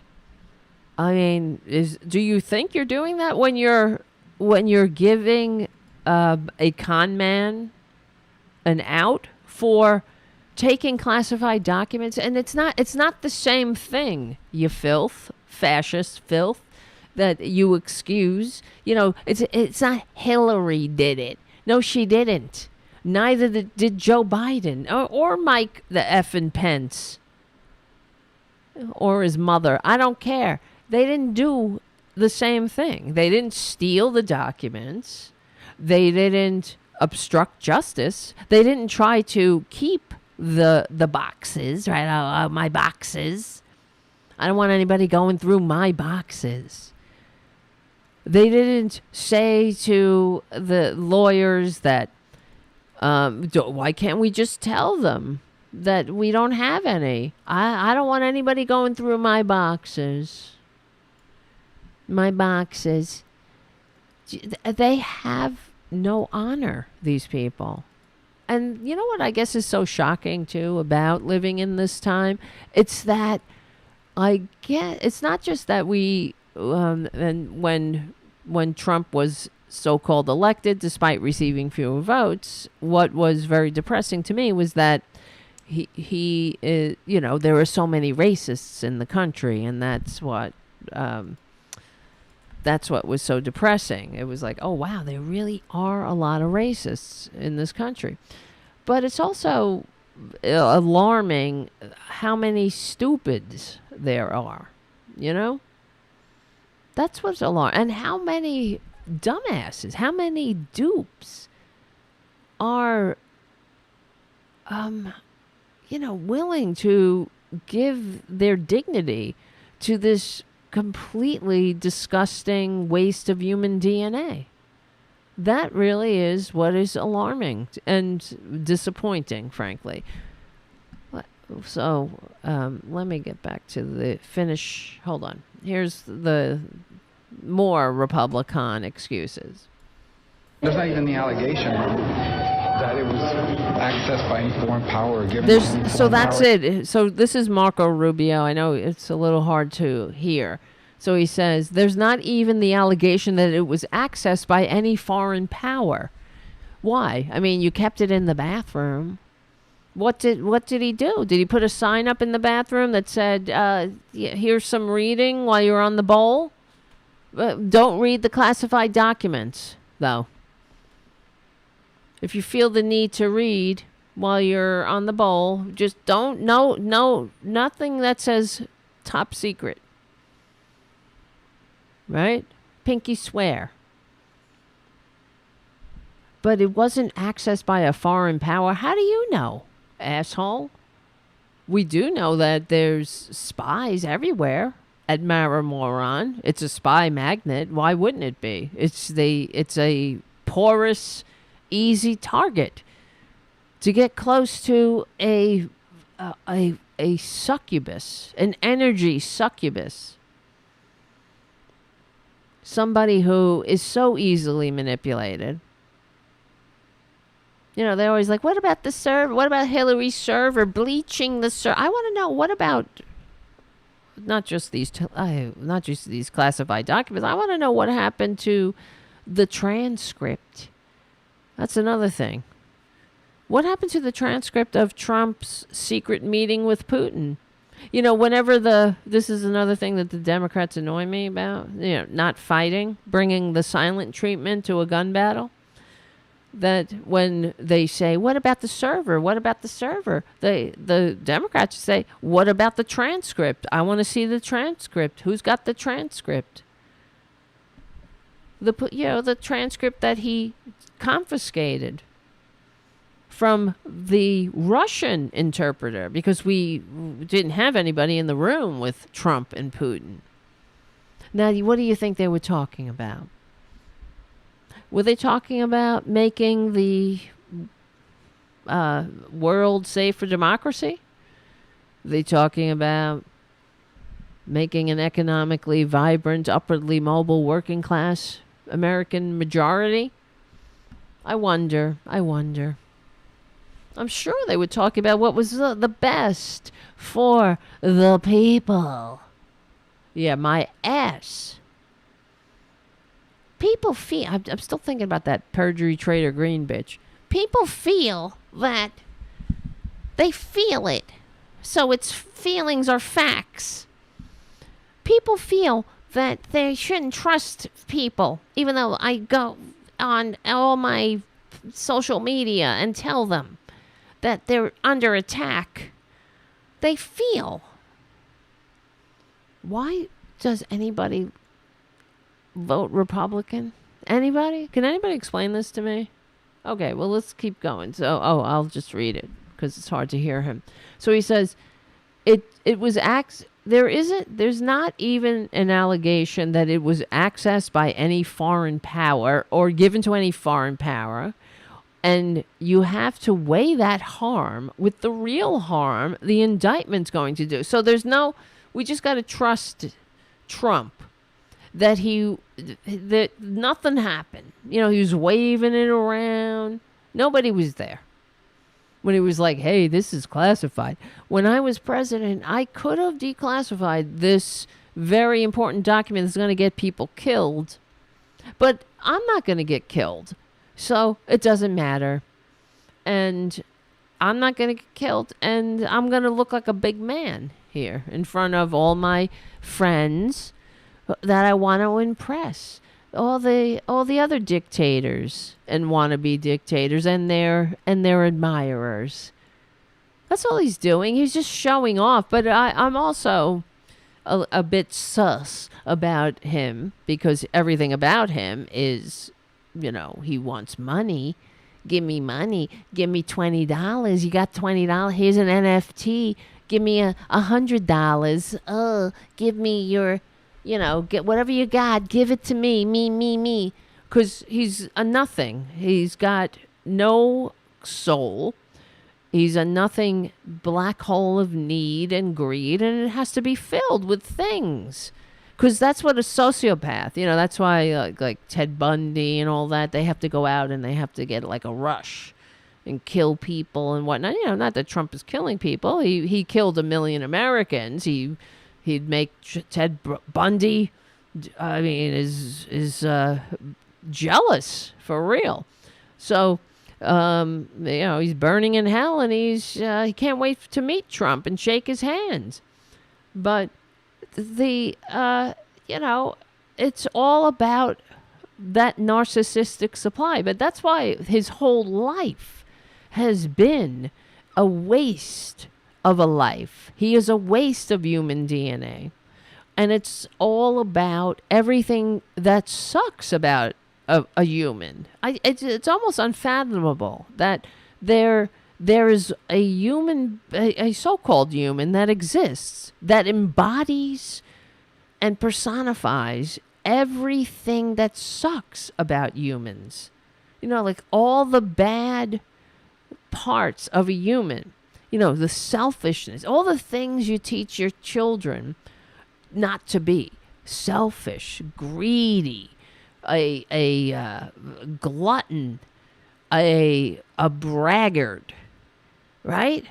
A goddamn bloviator, a liar. Everything about him. Somebody who needs, and another thing about him, he's a needy bitch. Isn't he? A needy little bitch. Nobody likes a needy bitch. I told my ex-girlfriend that. No one likes a needy bitch.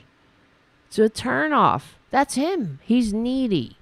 He's like, me. Everybody's so unfair to me. And when they're coming for me, they're really coming for you, right? That's how you pretend it's about you, but it's really about me. needy, and whiny, horrible, whiny bitch. Am I wrong here? No, I'm not. No, I am not. That's not what. That's my computer. Here we go. There's not even the allegation. Not even. So all that matters, according to Marco Rubio, little Marco. Let's remember, these are all the people that Trump emasculated. Oh, remember that too? That's another thing. Oh my God. Everything is horrible about this Republican Party. When I can't even believe who votes for these people during the Republican debate when they were up there talking about the size of their dicks. Jesus Christ. All of them, that's what they have. No dignity. They have no maturity. They're not fit. They're absolutely disgusting and unfit. They're all like, oh, no problem there. No problem there. Oh, you're talking about my hands? My hands are fine. But you know what you're saying? What you're saying is something else is small. I'm telling you, it's not. I got no problem. Just ask Stormy. Even though, we know the truth. They should call him Little Marco. Little Mario Kart. Little Marco and Lion Ted. I mean, these people are so horrible. They have no honor. All of them have no honor. They have no dignity. Exactly. Terry Taylor in the chat. Right, Tara? She says, talking about the debate. I couldn't believe what I was hearing. Yeah, these are grown-ass men that want to be the president. Could you imagine George Washington having a conversation like that? These filth. These effing filthy bastards. Could you imagine? The founding fathers sitting around at the Constitutional Convention. No problem there. No problem there. Oh, you just said my hands are small. That means something else is small. I'm telling you. No, it's all good. You filth. You know what else, though? We see how small you actually are. All of this entire Republican Party are small, tiny people that have no honor, that have no dignity.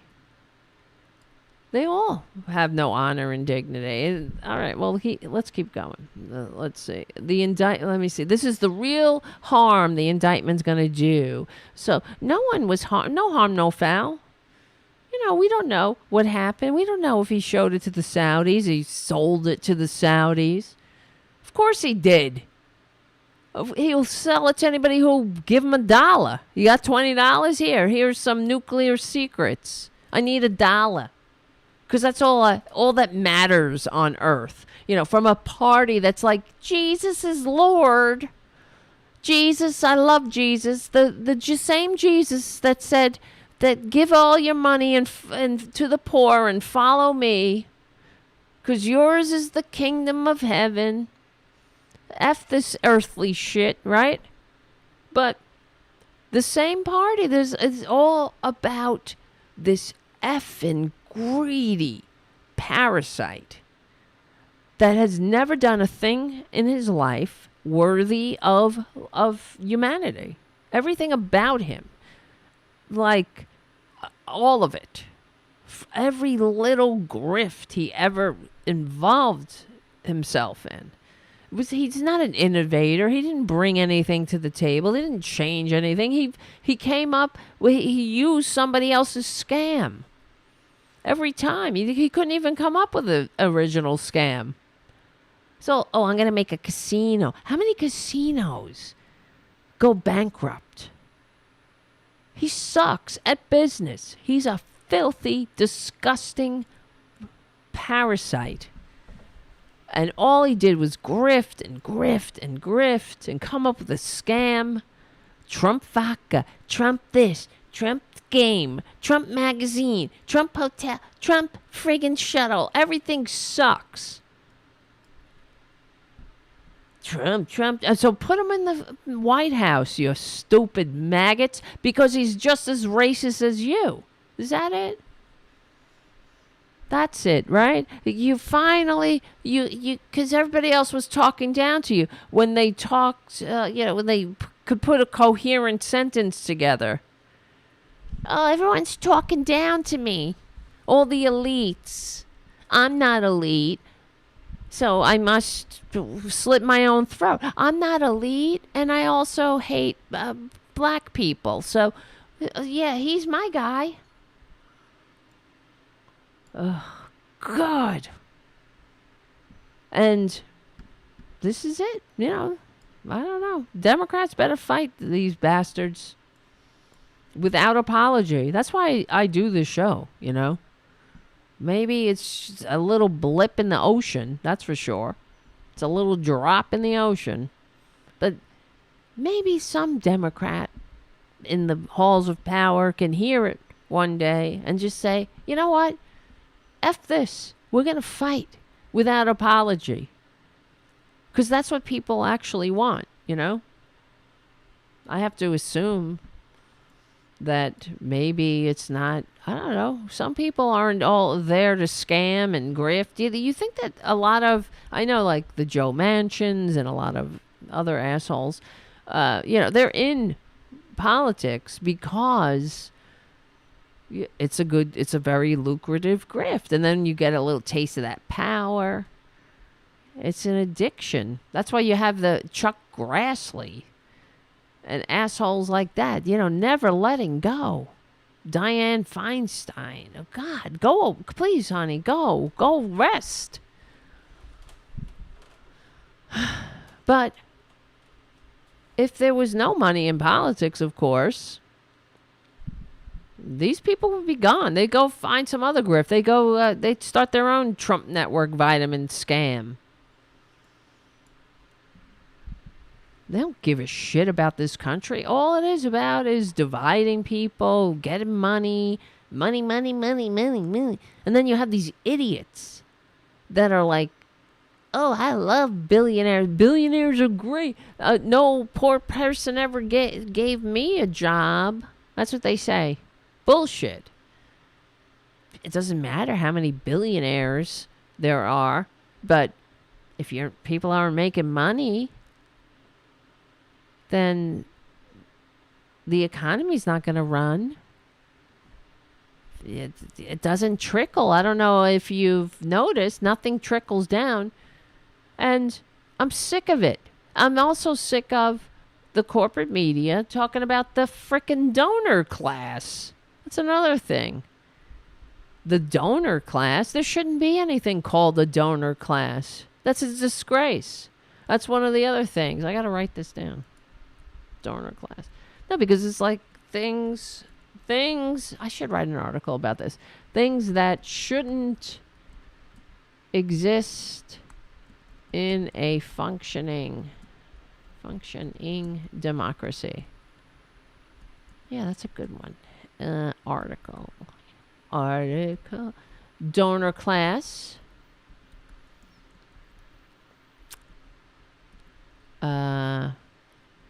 What else? Well, maybe things that things that should exist and things that shouldn't exist.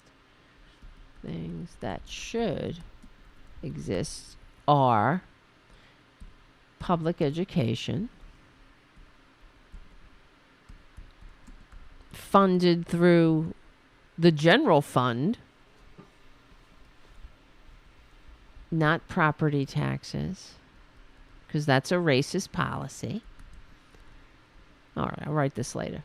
I should get one of those recording things that make your voice into words on a paper. What is that called? Funded by general taxes. What else? Taxes on the rich. See, that's the thing. It's all about messaging, you know, when they're like, taxes. When Chuck Todd asks AOC, what do you mean, you know, this 90% top marginal tax rate? He knew what the fuck that was.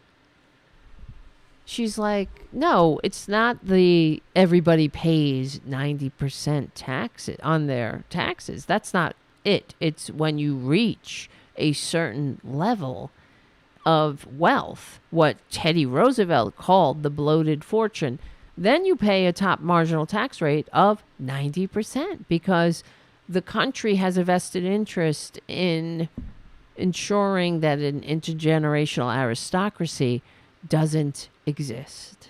Exactly. Haiku on the chat says 90% tax over 10 billion wouldn't be too much. So that's what it would be, something like that. I think you could get by on $1 billion. Right? You don't get to F off in space when, what's his name?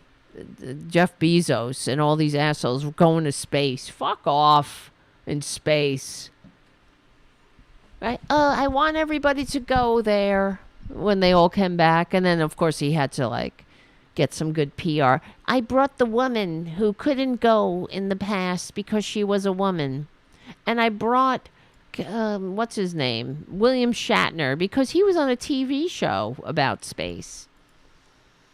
And it's all good. And I wish everybody would see the beautiful blue marble from space. Well, at this rate, because it'll change you. Well, you haven't changed. Bezos, why don't you give up your fucking fortune? You need billions of dollars. Why don't you give your fortune up? You know, keep a couple of million, right? You'll be fine. You don't need a goddamn spaceship. Oh shit! What the hell was that? That scared me. That was my little. That was the computer error thing. I hit it. I didn't know what the hell was happening. You know. But what was I saying? Yeah, so stupid Bezos talking about how everybody should see the beautiful blue marble. And then we'd all know, hey man, we all live here. Can't we all get along? Well, maybe you could take everybody up one at a time. And they could all be like, wow, man, I see your point, man. We're all together on this big blue marble.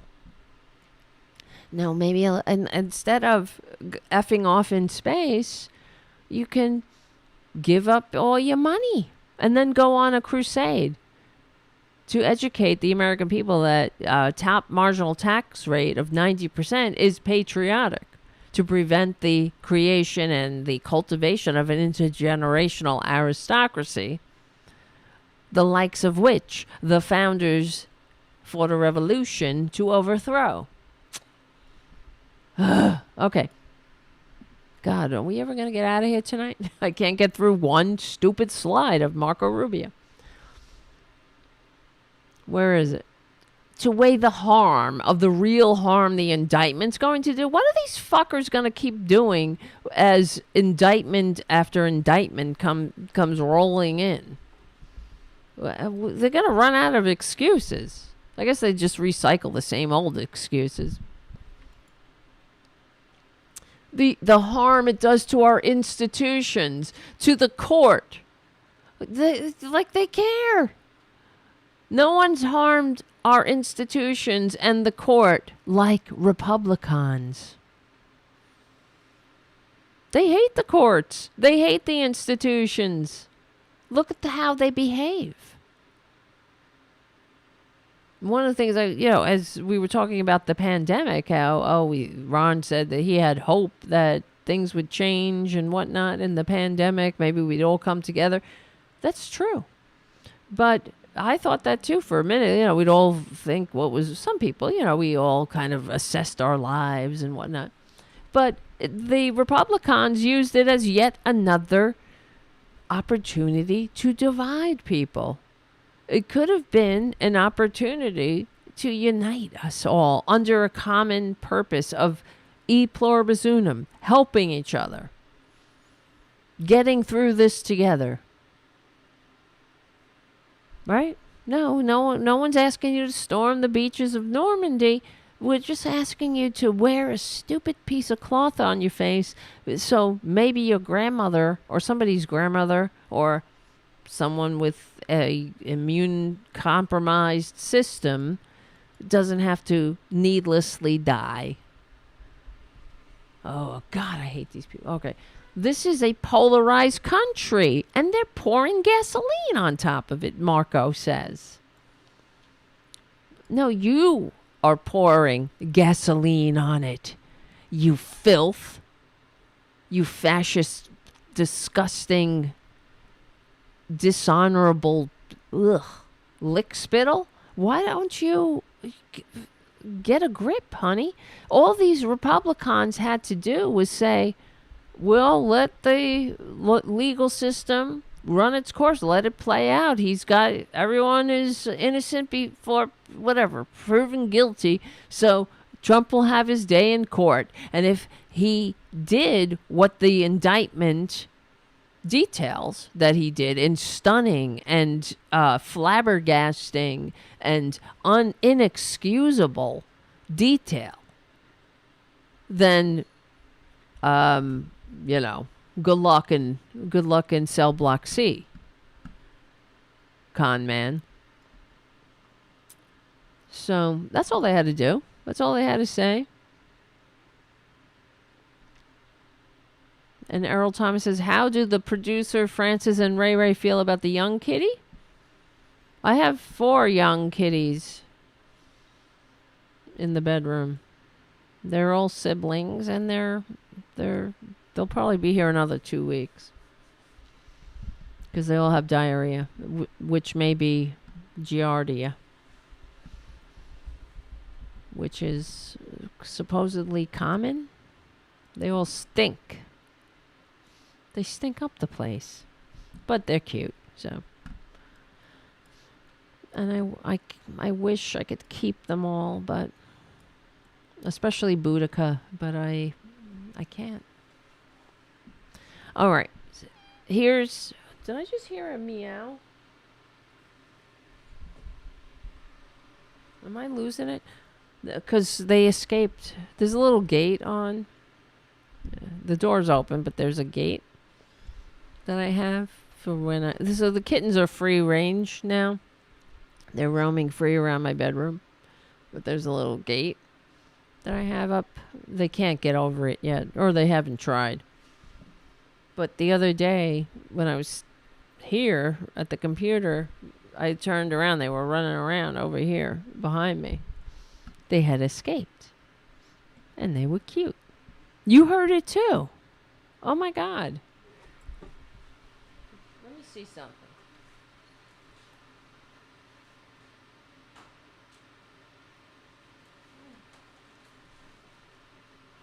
Looks like the gate is still up. I don't know. That's weird. Thought I was going crazy. Kitten crazy. All right, so here's Joni Ernst. Hold on. And one for everybody. Wait, hold on. This is probably the only true thing I've heard a Republican say. It seems there's 2 systems of justice here, one for President Trump and one for everybody else. Doesn't it seem that way? Because he gets away with everything. So good on you, Joni, for telling the truth for once. It was a kitten. It was a kitten mutiny out here. Okay, here's Chuck Grassley. Now this guy's like 90 something. You imagine getting to be 90, right? You live your whole life. You're a senator of the United States. You spent your adult life as a senator. And you're going to end your career as a con man's lick spittle. because you have no dignity, and you just, you want to keep your job? Are you fucking kidding me? If there's anybody that has the freedom to speak out against Trump, it's somebody like Chuck Grassley. You would think when you get to be 90, how old is he? How old is he exactly? Chuck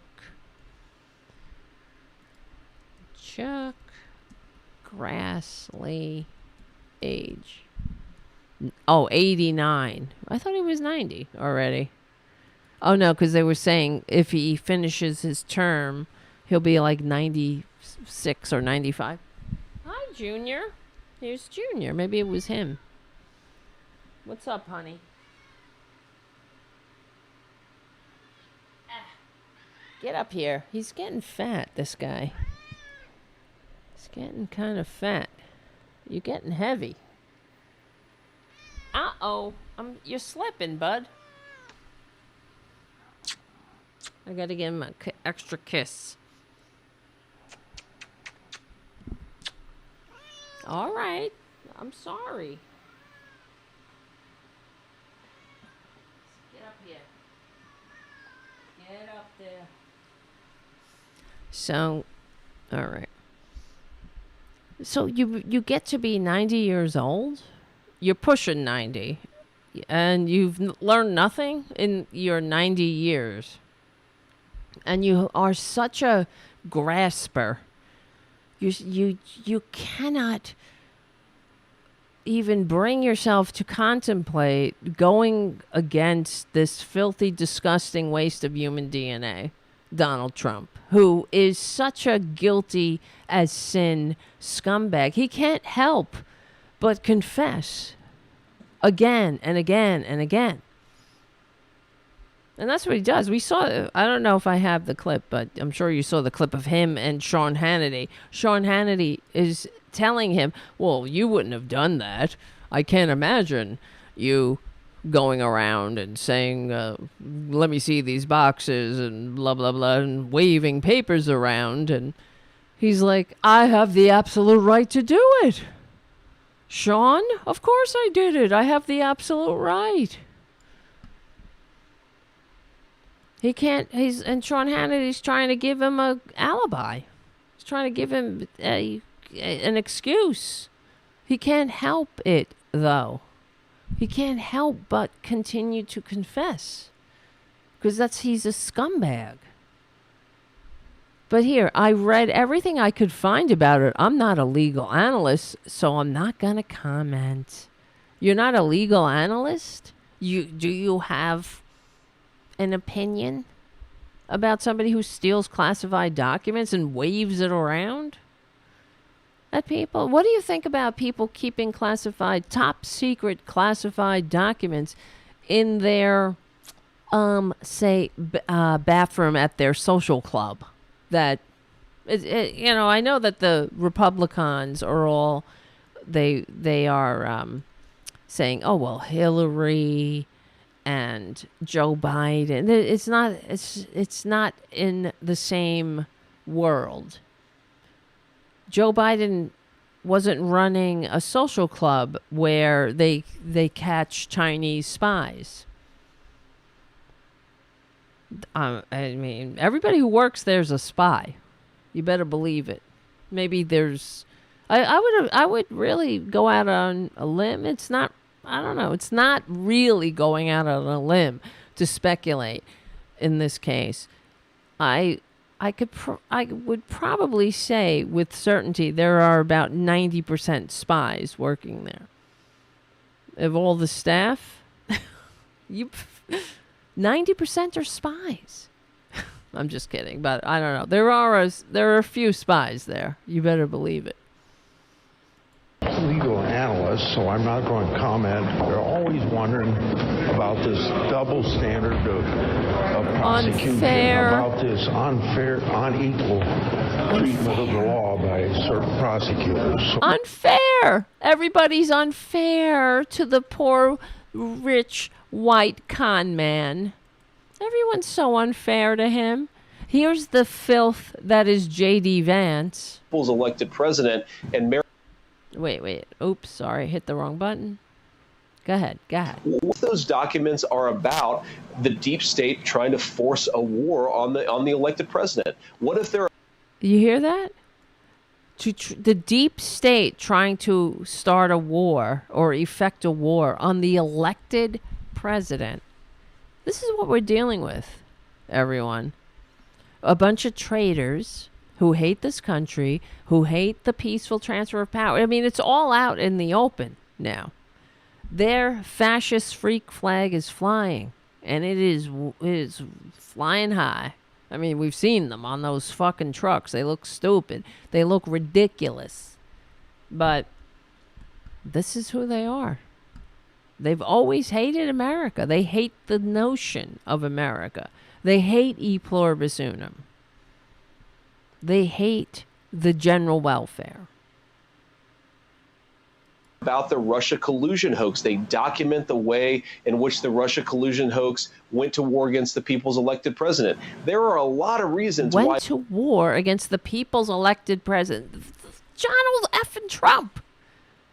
This horrible waste of life, legally and peacefully. We want those documents to be controlled by the people's elected president, and Merrick Garland is going to war with that principle. By the way, Do you hear what he's saying? His excuse is that Donald Trump, the scumbag who received fewer votes both times and is unfit to lead a drunken conga line, much less a modern nation, he took the document because he needed to control them from the deep state because they were about the Russia collusion hoax. Even though it's not a hoax, a lot of people went to jail for a hoax, okay? A lot of fucking jail time for the hoax, for a so-called hoax. It's very bizarre how people would go to jail for a hoax, but... war with a lot of other political opponents too, which is why we need to have real action against this administration. Oh my God. You see how scummy these people are? We need to have action against this administration. Oh, I did it again. What the hell? It must be sitting in the weird way. I keep putting my foot on it. We are living in interesting times. Where's the rest of these effing traitors? Different rules. Here's another. I saw this Trump attorney on MSNBC. Evidence that he lied to your legal team, the team you were part of, repeatedly. Put lawyers in jeopardy. Clearly, Trump lawyer one, Mr. Corcoran, you referred to. Whether you were in or out of that group, time will tell, or you can tell us. But I'm just curious, big picture, when you look at this, do you think if he had just not lied so much to you in the government, he might not even be booked today? I mean, does any part of you say, gosh, I just wish my client told the truth instead of lied so much, because this all might have been avoided? Well, the one thing I can tell you is that Donald Trump never lied to me. And so... I said legal. Yeah. What? Bullshit. Bullshit. That is the biggest bullshit. Besides everything else that the Republicans say. It sounds much better like this. Listen. Well, the one thing I can tell you is that Donald Trump never lied to me. And so... I said legal team. As to, we can lawyer it up today. I said legal team. But, yeah. What is it? What is it about people who are such, so willing to give their dignity to somebody that is so unworthy? What is it? Really? It's fascinating to me. Why? Don't you have any dignity? It's incredible. And the Republicans, of course, are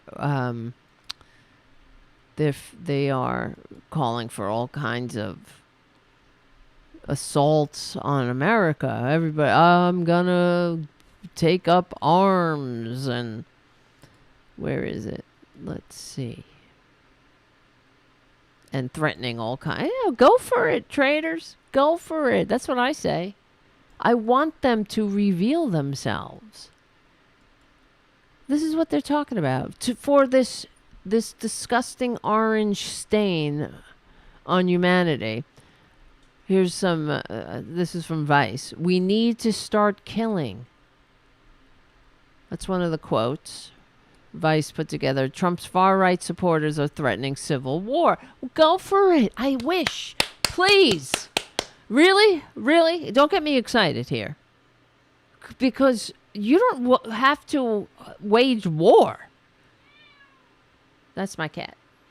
He's right here. I hear you, honey. I hear you.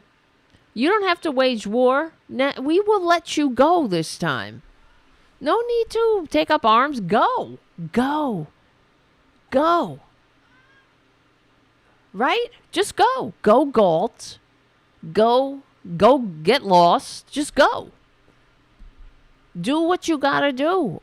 Go. No need for civil war. Take your con man and go. Figure out, I don't know where you want to go. Go somewhere. There's all that space and all those, Nebraska, all these states that have less population than my neighborhood in Queens. But they have 2 senators, and, who cares, right? It doesn't matter, right? We're supposed to, there are millions of people here, but we have the same representation as, friggin', what's his name? All of them. Just pick one. Lindsey Graham and every single filthy Republican who represent, that's part of the tyranny of the minority. Let me see. Tyranny of the minority. I feel bad for Tara Jr. because he's not taking the kittens well. He doesn't like them. He's an old man. So he doesn't want anything to do with them. He just walks by the room. He's like, let me see. Republicans. I know, honey. Present less people. How many people? I should have this stat at the tip of my tongue here. Yeah, Mitch McConnell. The founders feared a tyranny of the majority, but what we have is a tyranny of the fanatical minority. This is from last year, an article in the New Republic.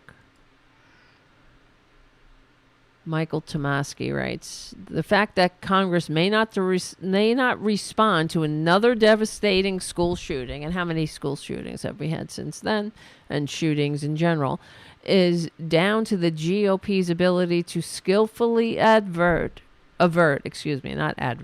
skillfully avert the will of the people. That's right. 2 Republicans this century have become president even though they lost the popular vote. The first of these won with the help of a so-called impartial Florida state election official who is a major supporter of his, and a riot at the Miami-Dade election office that disrupted the recount, and a bare Supreme Court majority issuing a dubious ruling in his favor. And might I remind everybody that that riot at the Miami-Dade elections office included the likes of John Roberts, right? Oh, no, he wasn't at the... He was arguing the case at the Supreme Court, but it included beer bong bread. I like beer. He was there as a young fascist who likes beer. The second of these 2 lost the popular vote by 2.8 million. Then there's the Senate, of course, where minorities now block everything. It's worth remembering that the various elements of the Build Back Better Act polled anywhere from very well to through the roof. Imagine, right? Paid family leave, 73%.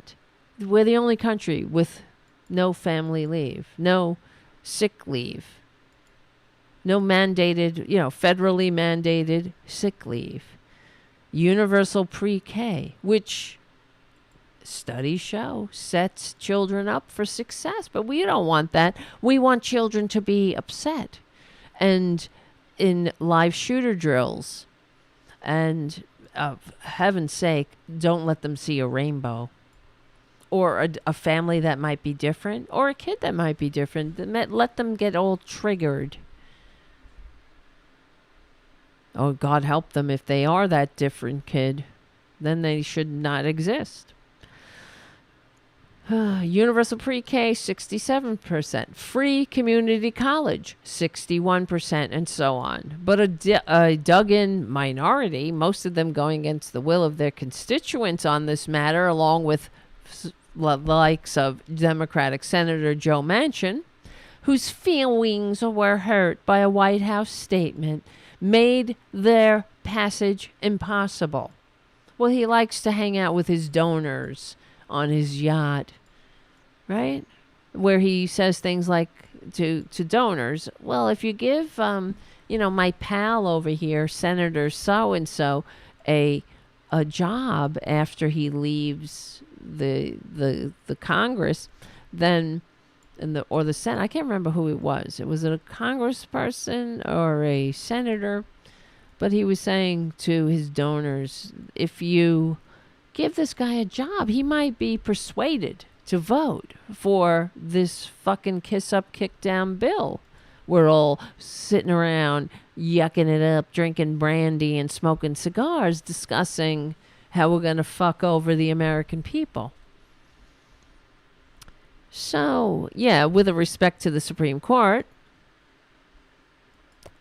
this was before they overturned Roe v. Wade, while a majority of justices are about to overturn Roe, now we know, as well as probably hand down a couple of other controversial decisions, that court majority represents a clear and smallish minority. Courts shouldn't be strict instruments of the popular will, of course, but they certainly shouldn't take realities like 49 years of precedent and 70 plus years of popular support for abortion rights before they go disenfranchising women.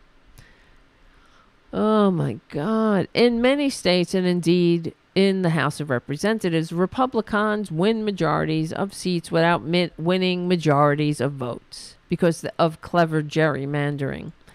In recent years, Democratic candidates in Michigan, Wisconsin, Pennsylvania, North Carolina, standing for state legislative seats and or for the House of Representatives, have won many more votes, but the Republicans won more seats. Now, this is fucking unacceptable and needs to stop.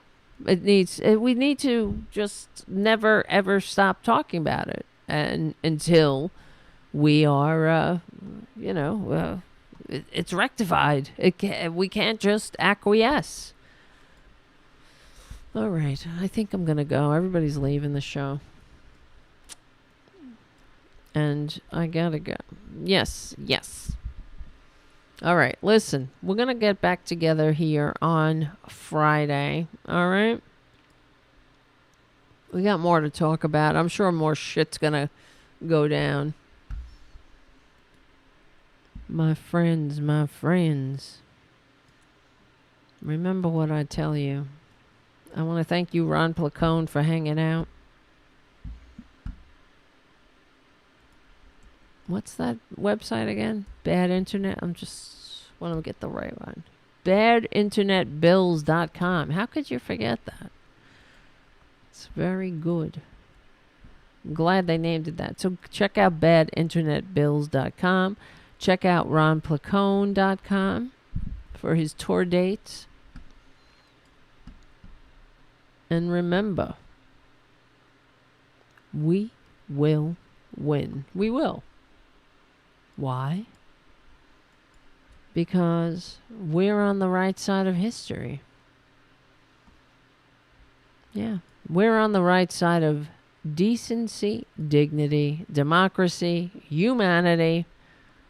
Thank you so much for hanging out, guys.